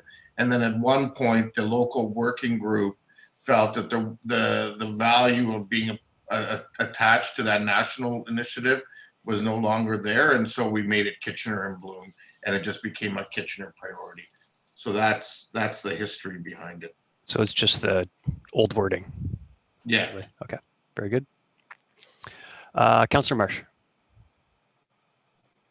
You mentioned my name, so I just thought I'd tell you I don't have any questions right now. Oh, okay. But thank you, Mr. Mayor, for that. So maybe for next year we can just call it Kitchener and Bloom on our budget. Thank you. Councillor Gazzola. Can I just, I saw that, everybody else is gone. Are we dealing with development services or not? We are, let me see, we're up to, yes. Okay, 109. Well, technically no, but go ahead. That's just after. It was everything up to that, but go ahead and ask your question. Well, okay. I wanted to know about the street lighting conversion. There's a balance in there of 2.8 million. This is what we spent on the. This is what we spent to put the street lights in. I just wondered, has it gone down at all, or what has been the activity on it? Mr. Reedman? Through the chair, so I believe we started with a $6 million balance, and so we've been paying it down over time. So it's about a 5-year payback period. Okay, so is it possible to see a continuity schedule of how you're doing on that, just so for information purposes? Through the chair, we can. I think we originally estimated just over a 7-year payback period, and we've shortened that by about 2 years, but we can certainly provide an update. Well, that's why it would be interesting for people to see that. Can you remind me again what the LED light conversion on C109 is? Through the chair, I believe that's the account that is paying back the debt right now. And then once it's paid off, we'd accumulate some funds into that. So I'm not following you there. We're putting money into it, and like you've got, so you have nothing planned for 2021. What does that mean? Through the chair, so I think we still have debt payments that we're paying off through that point. And then part of the original plan for 2020 was to replace our ornamental lights. We were going to follow a similar approach to issuing debt for that and then paying back with the savings. However, with COVID, that project was one of the projects that was deferred. Okay, there's another account called decorative LED street lighting conversion. What is that? It has a balance of 3.2 million. Through the chair, so that was the project that was deferred in 2020 based on COVID. So where does it stand? Can we, there's just tons of money. Can we spend all this money next year? I'm amazed at how much there is. Sorry, Councillor Zola, the question is that money expected to be spent next year? Okay. Mr. Chapman? I'll let Mr. Reedman respond to that specific question, and then I'll just make a general comment. Sure. Mr. Reedman? Through the chair, so our intent is to replace the ornamental lights as soon as possible, and so we're hoping to do that work this year. As council knows, there's significant energy savings to be made from converting from the high pressure sodium lamps to LED, and just given the state of the impacts from COVID, it was not possible to advance that project last year. Very good. And Mr. Chapman. And what might be helpful, Chair Davey, if you'd like, we can recirculate the full list of the $21 million in projects that was deferred from 2020 to 2021. That's what gives rise to what appear to be large balances in these accounts. But there is a commitment to do those works in 2021. And so that list previously was shared with council through a pandemic update, but time has passed, and so we can recirculate that if that would be helpful. Very good. Councillor Gazzola, any more questions? No, that's all. Thank you. Thank you. Councillor Galway-Seelock? Yeah, my question is on page 109 with respect to the intersection improvements at Strasbourg and Huron Road. We just did a major overhaul of the roundabout there. So in 2024, what's the plan for the $678,000? Through the chair, I believe Mr. Cronkite is in the lobby, and I would request that he brought the question. I cannot do that. Staff has to do that.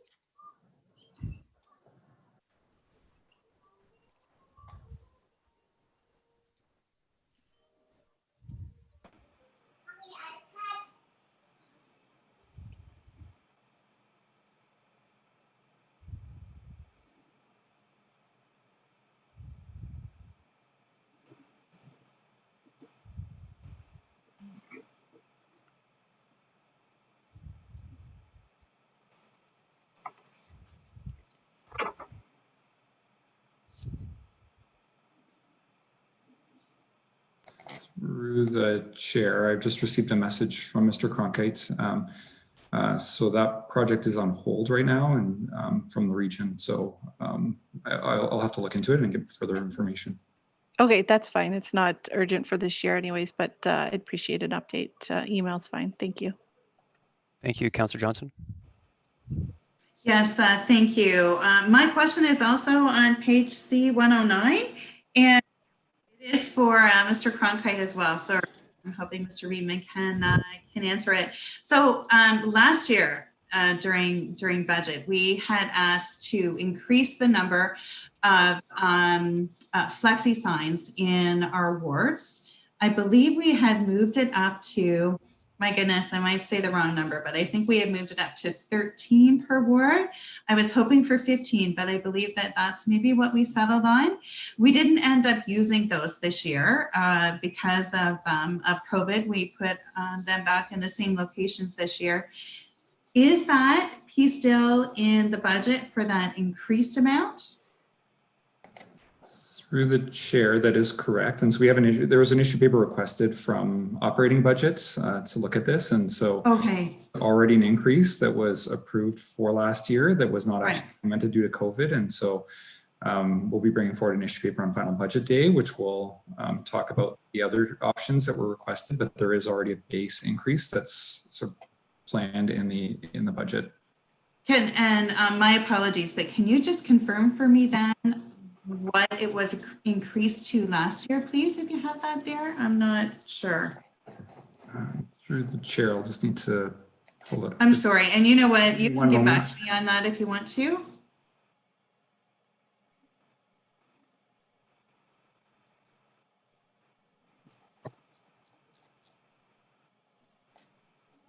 Yeah, in the interest of time, I think it would be best if we just referred back. And I do believe there's an issue paper coming to potentially increase that as well for final budget day. So put a pause on that. Councillor Gazzola, your hand is up. Did I fail in lowering it, or do you have more questions?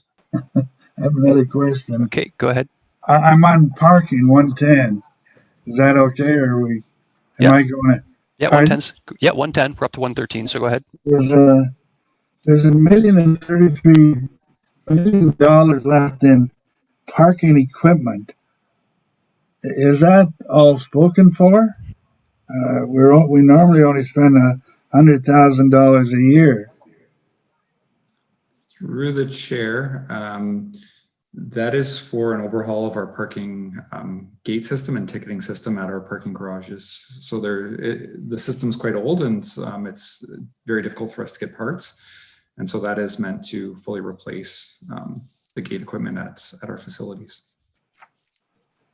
What if you had, do you intend to spend that all next year? Or we're going to.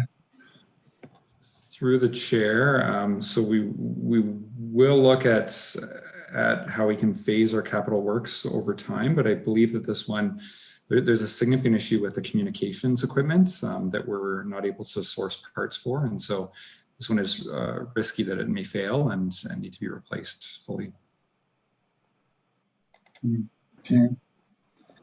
There seemed to me to be a lot of places, if we really wanted to defer a few things, there are a lot of places we could look to. Thank you.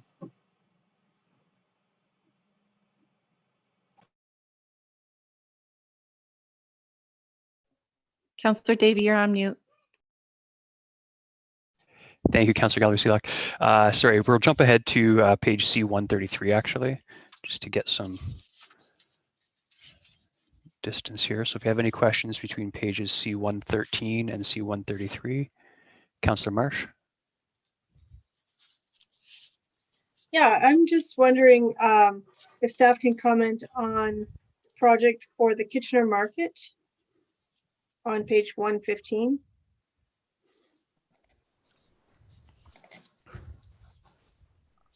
Through the chair, so staff have been working on a refresh plan for the Kitchener Market, and so this is intended to continue with the work that's already started. So we've done some LED light retrofits there. We've done some plaza upgrades, and the plan is to continue to upgrade the market further.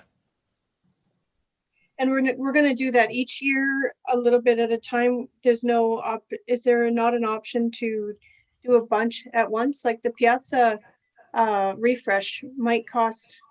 I don't know. Anytime you work with concrete, it seems like it costs a lot more than what is proposed here. Through the chair, and so we have a new market manager, and so I know he's looking at sort of an overall strategy for the market, and so at this point in time, the plan is to keep the budget as is until we report back to council on what that overarching strategy would be. Okay, so we may yet change it in future. Okay, thank you. Okay, I am not seeing anyone else.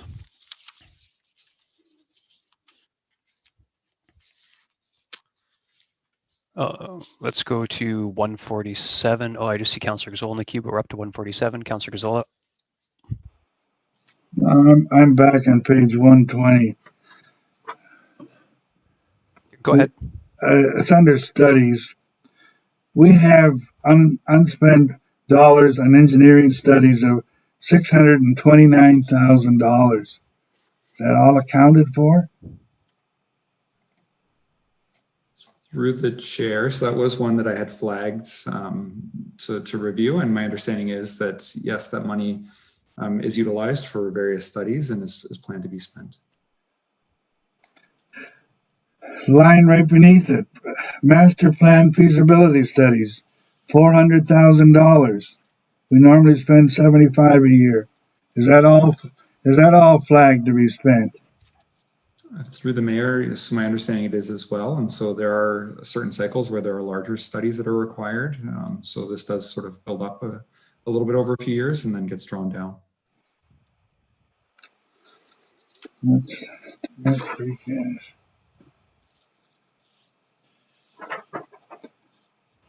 What page are you up to now, Mr. Chair? 147. You'll be done in no time at this page, my goodness. Okay. Why bother? If you have any, again, a lot of the questions seem to be, with respect, Councillor Gazzola, is their intention for this money. A lot of it is covered off in things that have been postponed. And you're always, again, if you're feeling like you're rushed, you can always follow up with staff in the interim and raise it at a later time. We're not making any final decisions today.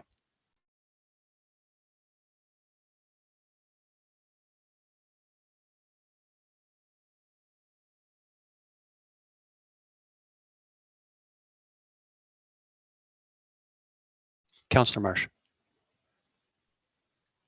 Thank you. Just wondering if staff could expand on the tree planting on King Street downtown, the plan for that. That's referred to on page 146.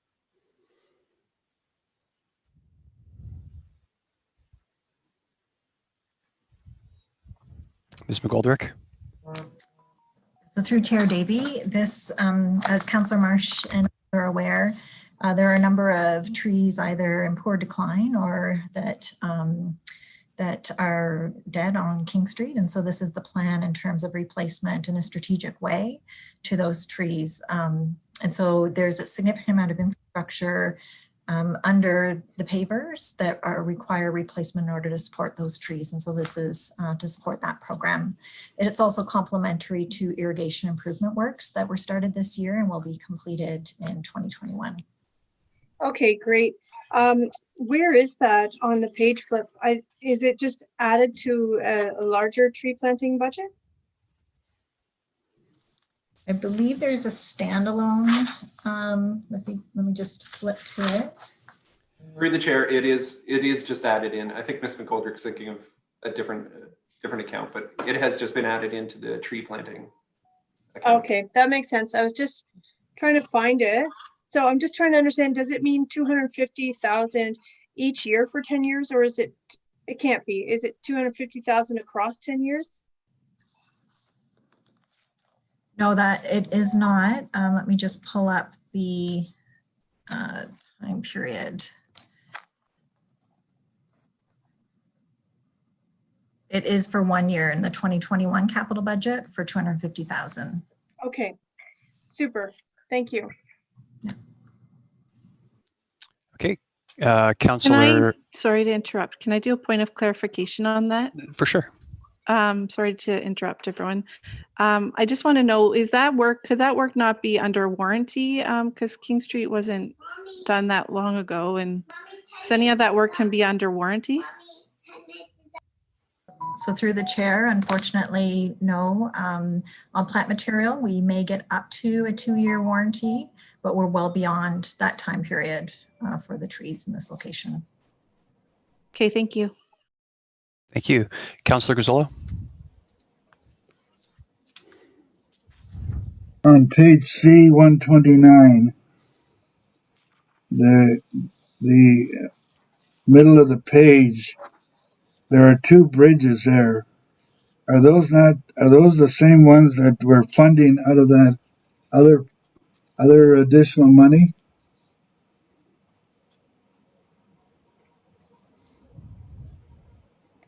Mr. Reedman. Through the chair, can you clarify which other additional money you're referring to? Did we not just get an additional 1.1 million? Dune Village Bridge and Country Hill Drive Bridge. or possibly Stoke Drive Bridge as well. I thought it was the two Dune Village road bridges that we used the money for. Through the chair, I have to double check that and get back. It is in 2022 and 2023. Yeah, but we got this additional 1.1 million that we're putting into trails and into two bridges. Ms. McGoldrick? So through the chair, Councillor Gazzola, I believe you're referring to more pedestrian bridges, and I believe the ones that were funded through that were on Lynn Valley, were the Lynn Valley Trail bridges. And there are some additional bridges identified on page C149. The page that you referred to, I believe, relates to the roads bridges.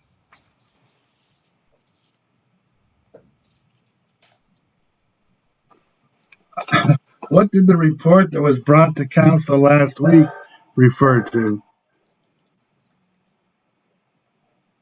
So, go ahead, Jonathan.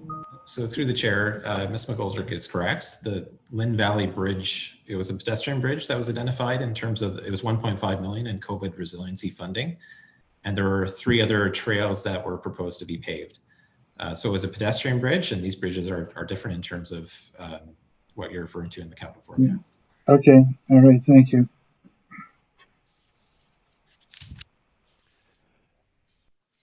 Okay, no one else in the queue.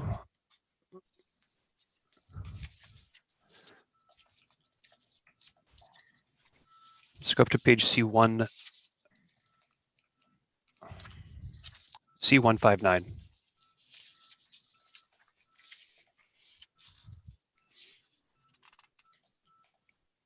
Up to page C159. I am not seeing any questions, so the balance of the report, Councillor Gazzola.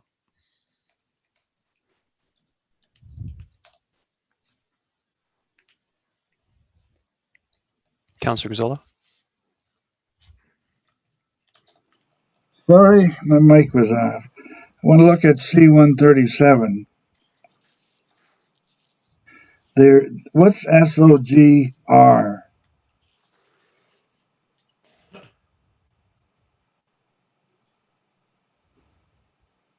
What I'm looking at, there's 3 projects under SOGR: Bright Up, Grand River Arena, and somewhat one other one.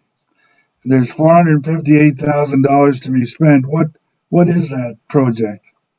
So through Chair Davey, SOGR stands for State of Good Repair. So that's an acronym used to fund infrastructure replacement needs associated with building condition assessments.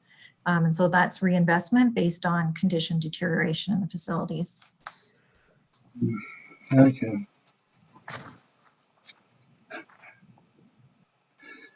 Have we passed the gas lines? We're up to everything, Councillor Gazzola. So any questions that you haven't asked yet, now is the time.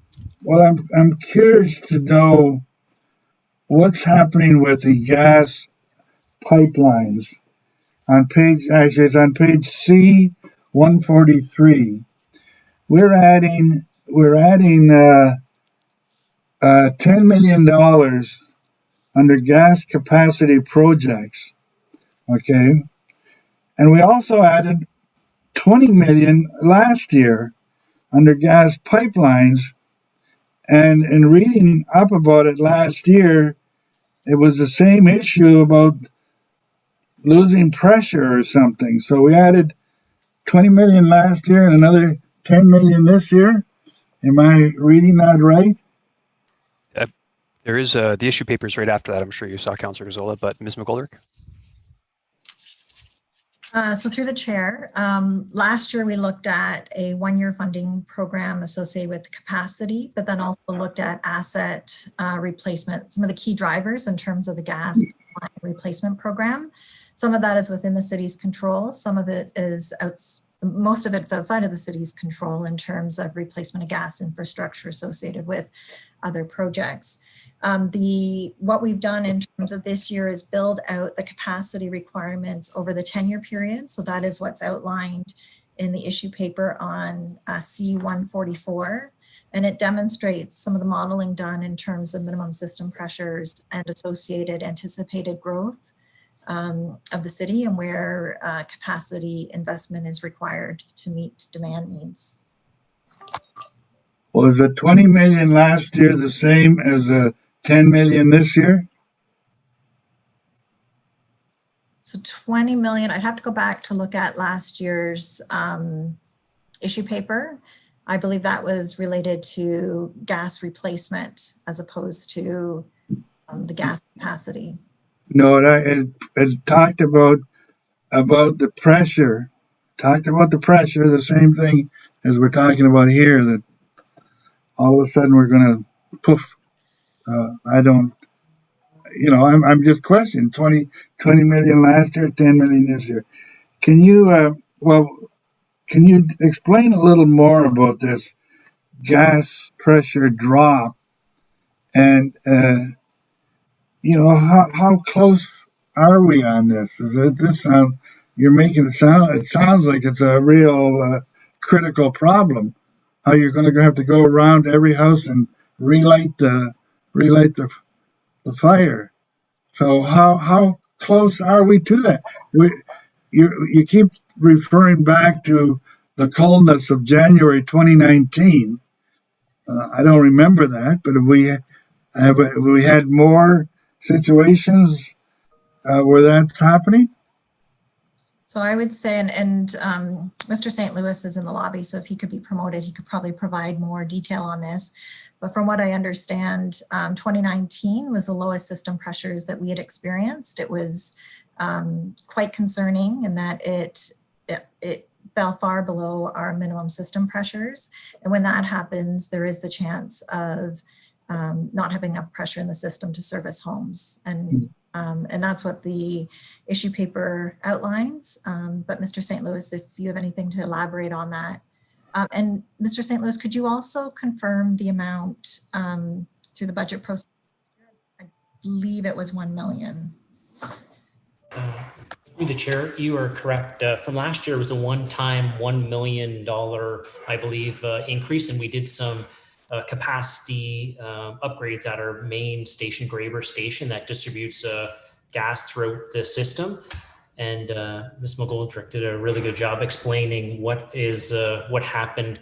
It was just a one-time low we had in pressure so far today, but we're looking through the future. We're looking at, the next 10, 20 years as we're getting more residential load coming on and these potentially more extreme weather events. And so we just want to make sure our system is reliable and dependable and have the safety of our customers in mind. Okay, are the two of you saying you added $1 million last year, not 20 million? Through the chair, that is correct. It was a $1 million one-time ask for the Graber project that we had to do that upgrades to. So what was the other 19 million for then? I'm not following. Maybe it was a total package from last year. I'd have to look that up and get back to you on that, because we do have our regular pipelines projects that we do throughout the year, upgrades and new development and things like that. But this is specific for capacity of the main, I would want to say, trunk distribution system. Okay, if you could get back to me, under gas pipelines, C143 this year, we show a figure of 91 million. I thought it was much lower than that last year. In line with this, is it possible to easily provide council with the figures of total gas consumption for the last 3 years and what you're looking for expected gas consumption in 2021? Are those hard figures to come up with? This should be pretty straightforward. Right, through the chair, for volume, if you're looking for volume, that's how we we similarly to water, what we do is we take it could be like we weather normalize to come up with a volume, and that's how we come up with projected revenue based on the volume. Well, that's what I'm looking at. When you say volume, what other way is there to look at it? I'm just trying to compare what like all your volume you sell, right? Through the chair, not entirely, because there is in delivery, there's a small amount that we have for gas that we have to push gas, to move gas. You need to, it's called fuel gas. So that is not sold. That's part of our operation to basically move gas to us, I guess. What percentage would be sold? The vast majority of it is Okay. sold, right? Yeah, the vast majority. Yeah, okay. If it's not too difficult, I would like to see the volumes for the last 2 or 3 years and the expected volume for this year. And thank you. Thank you, Councillor Marsh.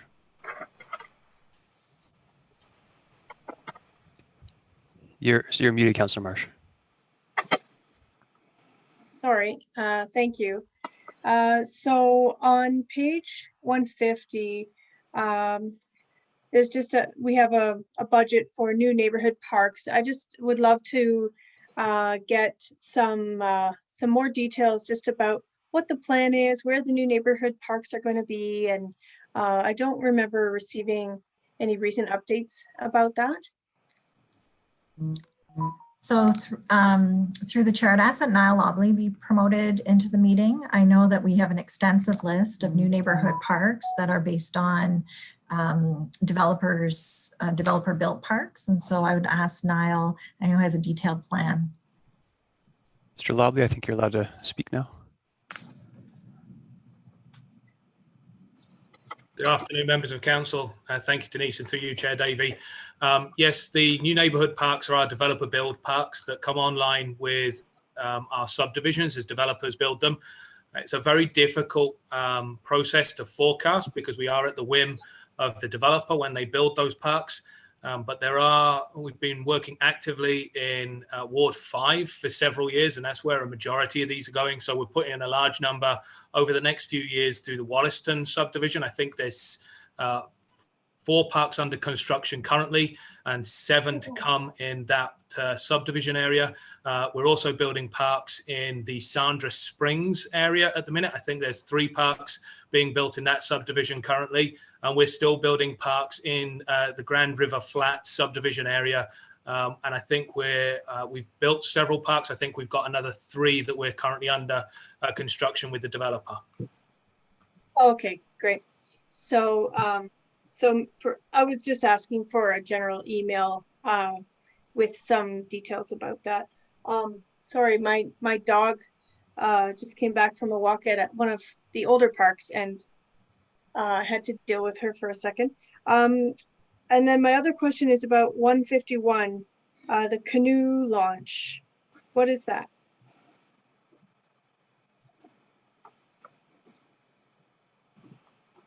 Mr. Lobley. Through you, Mr. Chair, I was just wondering whether Denise was going to walk back in for that one and take that one. So the Canoe Launches project is a project that we've been working on under partnership with the Regional Tourism Organisation to create, and with a number of other municipalities, to create a series of canoe access and egress points along the Grand River to allow paddlers to move up and down and explore various different points along the river corridor. For a variety of reasons, that project has not been able to be completed by the Regional Tourism Organisation in 2020. And so to ensure that project is continued to success, they're transferring the funds to municipalities to deliver that work. So it's an ongoing project. It's just a change of home for the funding. Great. Thank you very much. Thank you, Councillor Singh. Yeah, thank you, Mr. Chair. My question is on C141, and my system kind of died on me, so I had to re-log in. I'm sorry if someone else asked this question, but this is going back to my earlier point about amortization for longer period of our equipment and fleet. this is, I realize this is, general equipment. So staff in the report C-140 have outlined that the budget has been, or the capital has been increased by 2.7 million over the 10 years for the annual equipment replacement. Would it be appropriate to ask for an issue paper, Ms. McGoldrick, outlining what the impact would be if that increase over the 10 years was 1.7 as opposed to the 2.7? Ms. McGoldrick? We could bring back information in terms of what that would mean over the 10-year period. Yep, certainly. And also my question is just, to further build that rationale a little bit. If we're realizing financial constraints, that very well may be a reduction of 1 million over the 10 years.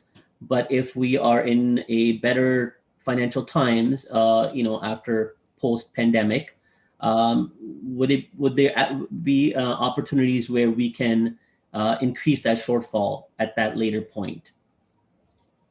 I think that's more of a decision of council, Councillor Singh. If you're saying if it's better times, can we raise taxes more to pay for it, then that's a decision of council, not staff, I would suggest. But Ms. McGoldrick, if you want to comment, or Mr. Chapman. Well, my question was more so, maybe I should elaborate better. Is there another review that's outlined, year 5, year 4? When is that next review? Mr. Chapman, do you want to jump in? Through you, Mr. Chair. I think we understand where Councillor Singh is going. And so what I would suggest is we'll bring back a comprehensive issue paper that speaks to the process, speaks to the impact of making a financial adjustment now and what that could mean for either additional costs or true-ups in the future. I understand where you're going, and so leave it with us and we can prepare a good issue paper. So outline also what the next review is from this point on. So. Absolutely. We can speak about the review process and yeah, I think there are lots of considerations here, and so we can't do justice to it in conversation today. We'll put an issue paper together and respond to all those issues through that document. Perfect, thank you. And I had one more question. I lost my track. Sorry. Okay, C-148 for Victoria Park Master Plan implementation. We're budgeting 260,000. You know what? I'll reach out to staff and asking what this item is for rather than wasting the committee's time. So never mind. Appreciate that, Councillor Singh. Councillor Michaud. Thank you. Back to C-150 with regards to the new neighborhood parks. This probably would be from Niall Logley. Question. Now, I've talked to you about this before, and I think this might be a good opportunity to ask.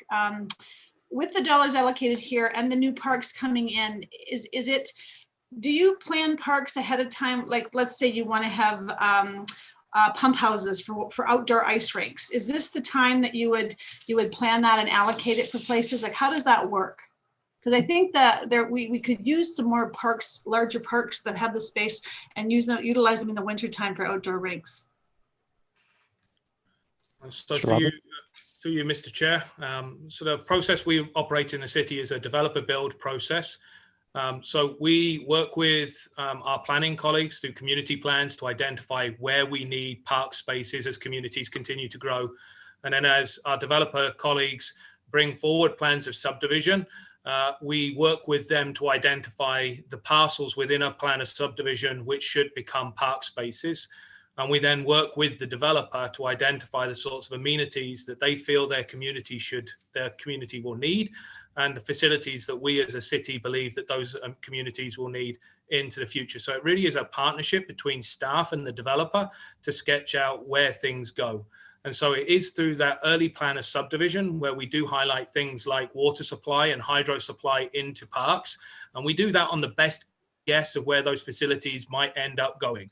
Obviously, our community needs change over time, and quite often it can be many years between a developer receiving subdivision approval and parks coming to fruition. And so things change. And so sometimes the park that we agreed and the facilities that we agreed several years ago might not be the facilities that are best needed in that park at that time. So we do sometimes get it wrong, but most of the time now we are trying to build a flexible approach to building communities of green spaces, which should provide them balance across that community, all the amenities that we are seeing that communities currently need. So we might be a little bit behind the game, but we're trying to predict and forecast those amenities in our new communities. Okay, I thank you for that. I hope that we can keep amenities like that with the winter ice rinks, outdoor rinks in mind as we move forward with new parks, even if we are behind. I don't think outdoor rinks ever go out of style. I think Canada loves them. So just a thought. Thanks. And through you, Mr. Chair, if I may, very quickly, we are working now to build, one of the things we've focused on quite a lot over the last 2 years particularly, is working with subdivisions to build groupings of green spaces in communities which provide for all those facilities. The other really important thing that we find with water hookups is actually projecting where communities might want community gardens in the future. And so, we're trying to create space within these parks and provide that water hookup for potential ice rinks in the future, or for community gardens, or any other thing that a community might want once they've moved in and established that might need water. That's great. Thanks, Mal. Thank you very much. Finally, Councillor Gazzola.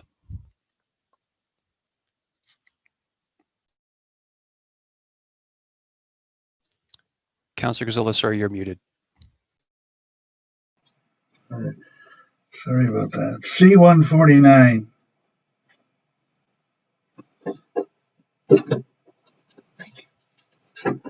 I'm sorry. I'm looking at unspent dollars on this with this section, and one of the things is Trainer to Wilson community trail for $595,000. Is that the one? Is that similar to what we approved last week? Ms. McGoldrick? So through the chair, an actual extension to the part that we approved. So we had existing 2020 budget allocation that was deferred to 2021. So work is progressing and is well underway to tender this work from Trainer to Wilson. What was approved last week is actually an extension of this then from Vanier through to, I believe it's Kingsway. Okay, so it's all part of that. Okay. All right, on page 151, it's not on there, but it's the Vanier Park splash pad was postponed again this year. When is it due to be finally put in place?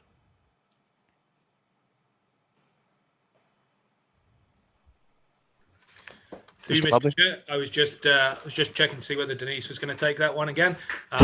Councillor Gazzola, the work at Vanier we've got RFP currently out for seeking the support of a consultant to help us through the design of not just that park, but several parks. We will be planning to go through community engagement on a series of improvements, including that of the splash pad in Vanier Park in 2021. And we're hoping at this point in time to have a tender either out on the streets late 2021 or into 2022, with construction being in 2022. So we've lost 2 or 3 years. Is it not possible to have it constructed in 2021? Through you, Mr. Chair. Anything is possible if we decide we don't need to do community engagement. And one of the things that we have heard that we need to listen to our communities when we do park building work. And so working with Love My Hood and a number of other partners, we are putting together a comprehensive engagement strategy so that we talk to the community and understand what it is that they want out of that park before we make those changes. And that's why we're going to take 2021 to do that. As a point of clarification through Chair Davey, in terms of the delay, the deferral resulted in a 1-year delay. It was always anticipated that we would do engagement and design 1 year and then build the 2nd year. So I just want to provide that clarification. Okay, my last question on page C-157, sanitary master plan, $750,000. Is that necessary to spend next year in light of all of our problems? Ms. McGoldrick? So through Chair Davey, the sanitary master plan is actually a really critical planning document, and it's far overdue in terms of our sanitary system. Council will recall the success of the stormwater master plan in terms of setting priorities and positioning the city well in terms of responding to emerging needs and being able to take advantage of funding opportunities from other levels of the government. And so we want to position the sanitary system in a similar position. Councillor Gazzola? Finished, thank you. Councillor Singh?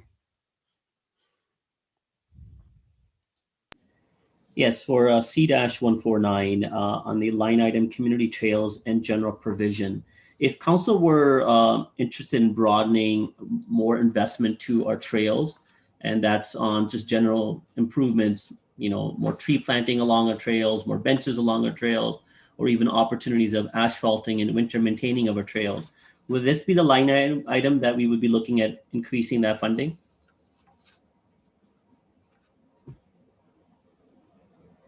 Mr. Lobley?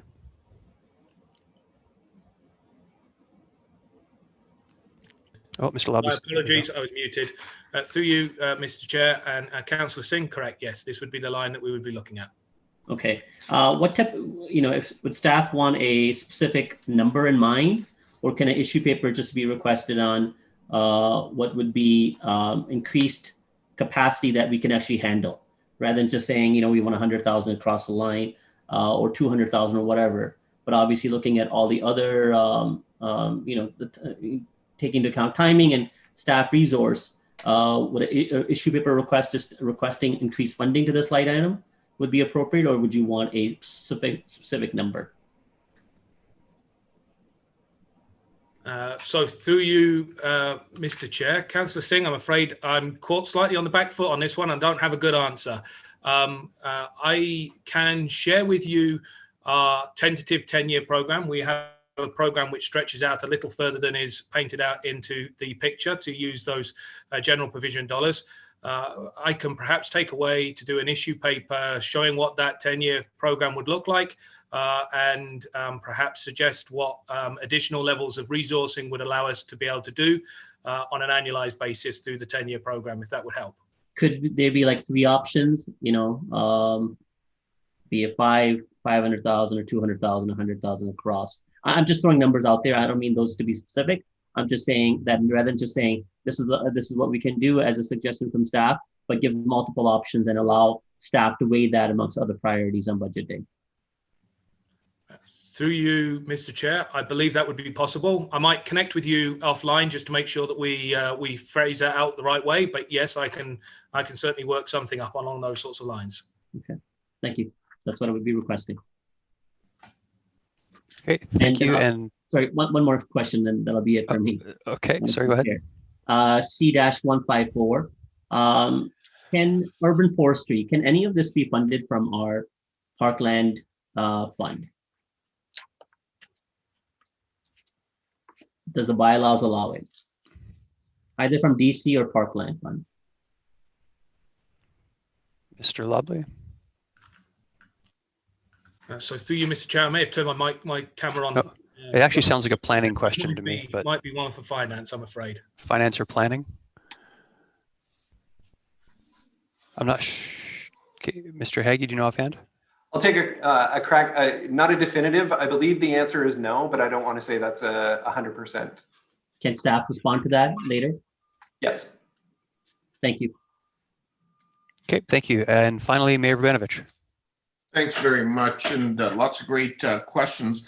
One that I have, you know, and I know there's some talk about could we add here or could we cut there, and you know we're going to get some issue papers on some of it. But the one piece that I'm, I guess, concerned about is just knowing that. I mean, there have been certain hints, suggestions, ideas that have come forward from the federal government. that we know are likely going to provide opportunities for us in 2021. Some of them are around tree planting, some of them around green investment, which could include, more trail stuff, and some of it obviously around making sure that from an economic stimulus point of view, we get people back working. I'm just wondering, is this budget set up in a way where we can, while we can't predict ultimately what some of these areas will look like, will we have the flexibility to make sure that we can take maximum advantage of any programs that might come forward? Mr. Lautenbach? So through the chair, I do believe the strategy that we've put in place this year still allows us to take advantage of those opportunities. Certainly as grant funding opportunities have come up in the past, we've been able to identify what it would mean to react quickly with different priorities that align with the strategies that council has approved, either through the strategic plan or outside of that in terms of specific strategies. So I do think we're well positioned. It is something that we monitor throughout the year. And we anticipate funding announcements to identify what projects we could potentially see advance or priorities that we could advance based on the grant opportunities that become available. So whether it's in tree planting or whether it's some other funding streams that might come down the road, I do believe that we have many needs that some aren't fully reflected in terms of the capital forecast, and so it would allow us to accelerate some of that work with additional funding. And I presume, Mr. Lautenbach, that part of our ability to manage that will be sort of dependent on what we do final budget day, both from an operating and capital perspective, and then the other piece being that it'll be partially dependent on what happens with phase 2 of the original Safe Restart money, as well as phase 3 of whatever Safe Restart's going to be called in the new year. That's correct. And I think too, the one thing to keep in mind is that, if there's additional resources that would be needed in terms of taking advantage of those programs, we would identify them at the time and look to, put forward to council a special report that would be needed to take advantage of any, funding opportunities that would align with what our capital priorities are. But certainly in terms of our existing capital, the focus has been on, waiting to see what's been provided through Safe Restart, whether it's operating funding. If a Safe Restart 2.0 is released, is it focused on operating? Is it capital? Those are still some questions that are out there that we're watching closely and still advocating for in terms of providing additional funding to support us this next year. Okay, great. Well, thank you so much. Okay, very, very good. There are actually no further questions. So when Mr. Haggie has a chance, I guess we're going to be voting on the resolution of the issue papers that were requested.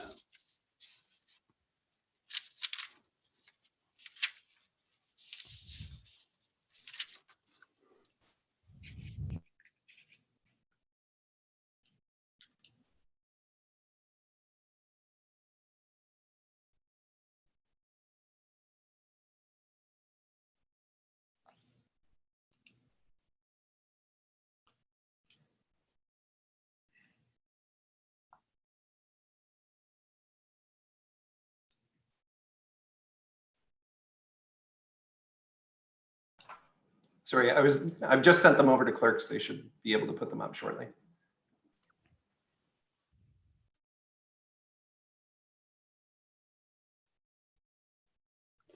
Just one moment, we'll bring that up.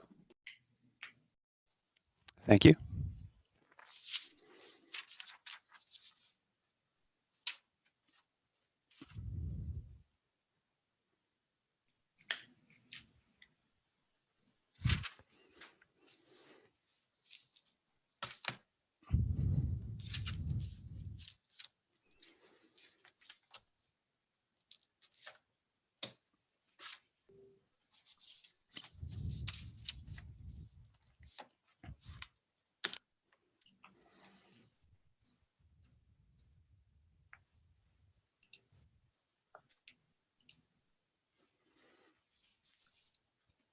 Okay, hopefully everyone can see that on the screen. For those of you that have requested an issue paper, please ensure the wording is what you intended.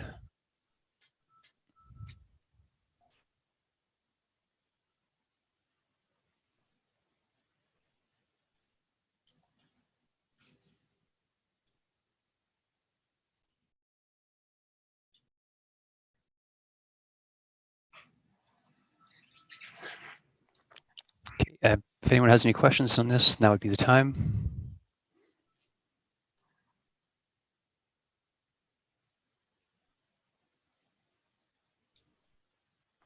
Okay, that's Councillor Gazzola. Yeah, I don't have any questions. It's just under item number 2. Okay. What I'm asking for is correct, but it says instead of 2021 budget, we've already got that. I hope that in the future, if we don't change this, that they'll continue to do both actual and budget. That's all. We've already got the budget now. So I'm just asking for the actuals.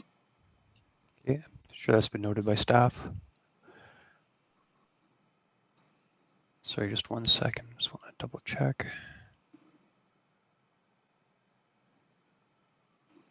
Okay, Councillor Marsh. Thank you.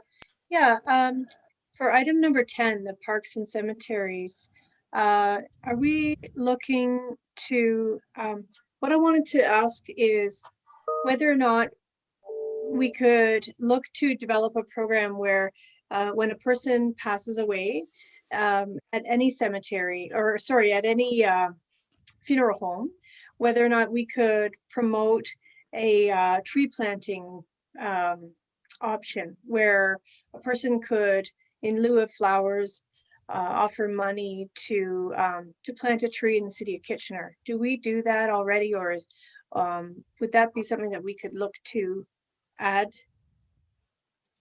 Ms. McGoldrick? So we do have a dedication program where a tree can be planted in memorial or a bench. Councillor Marsh, I'm not sure if there is an option that families can put within death notices around contributions. That's something I can certainly take away. There is an existing program that it would be very easy to tap into with that opportunity. Yeah, okay. It's just when we're looking for new reserves or new funding sources for trees, it just seems like a logical one. And if we can just promote it, I think it would be great. Thank you. Yeah, and just that's a good question. I'm wondering too if that can come back as part of the urban forest strategy. A couple more people in the queue here. Councillor Singh.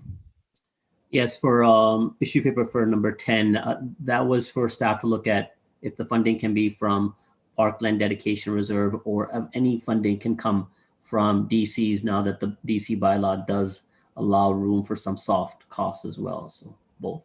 And I just, if I can take a minute, I absolutely agree with Councillor Marsh's suggestion about, any commemoration from, opportunities for families.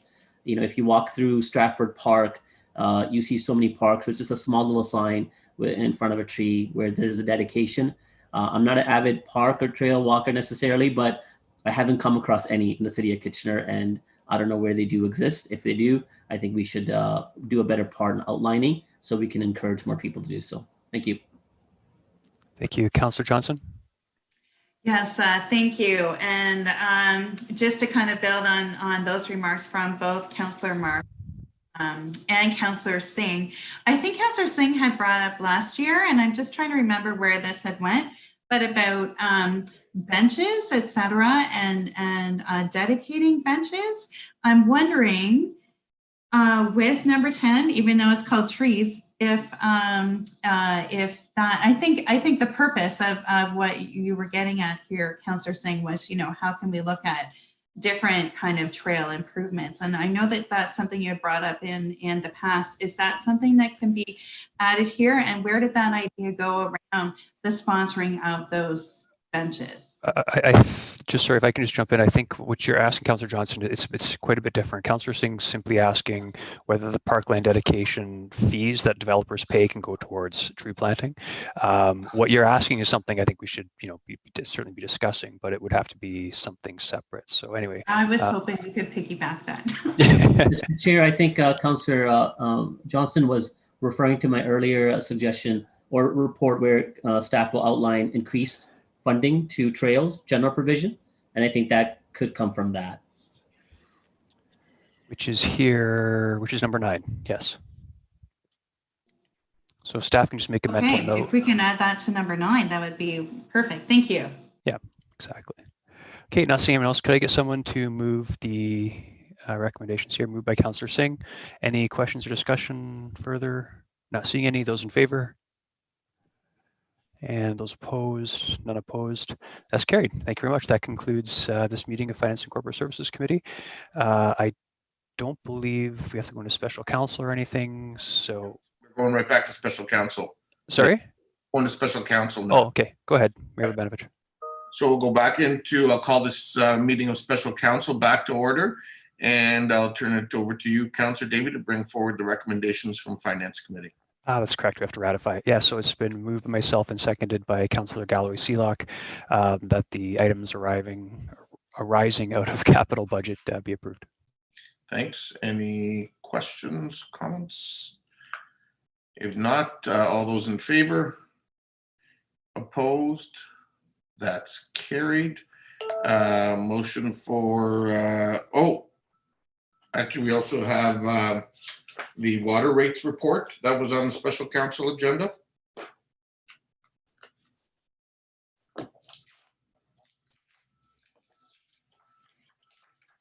Somebody want to move that? Moved by Councillor Ioannidis, second by Councillor Galloway-Sealock. Any discussion? All those in favor? Opposed? That too is carried. Motion for 3 readings. Councillor Ioannidis, Councillor Schneider, thank you. All those in favor? Opposed? That's carried. Motion to adjourn. Councillor Davey, Councillor Michaud, all those in favor? Opposed? That's carried. And we're coming back at 5 o'clock for our public input session. Through you, Mr. Mayor, that's still correct. Yes. Okay, thanks very much. Okay, thanks everyone. Enjoy your couple hours off.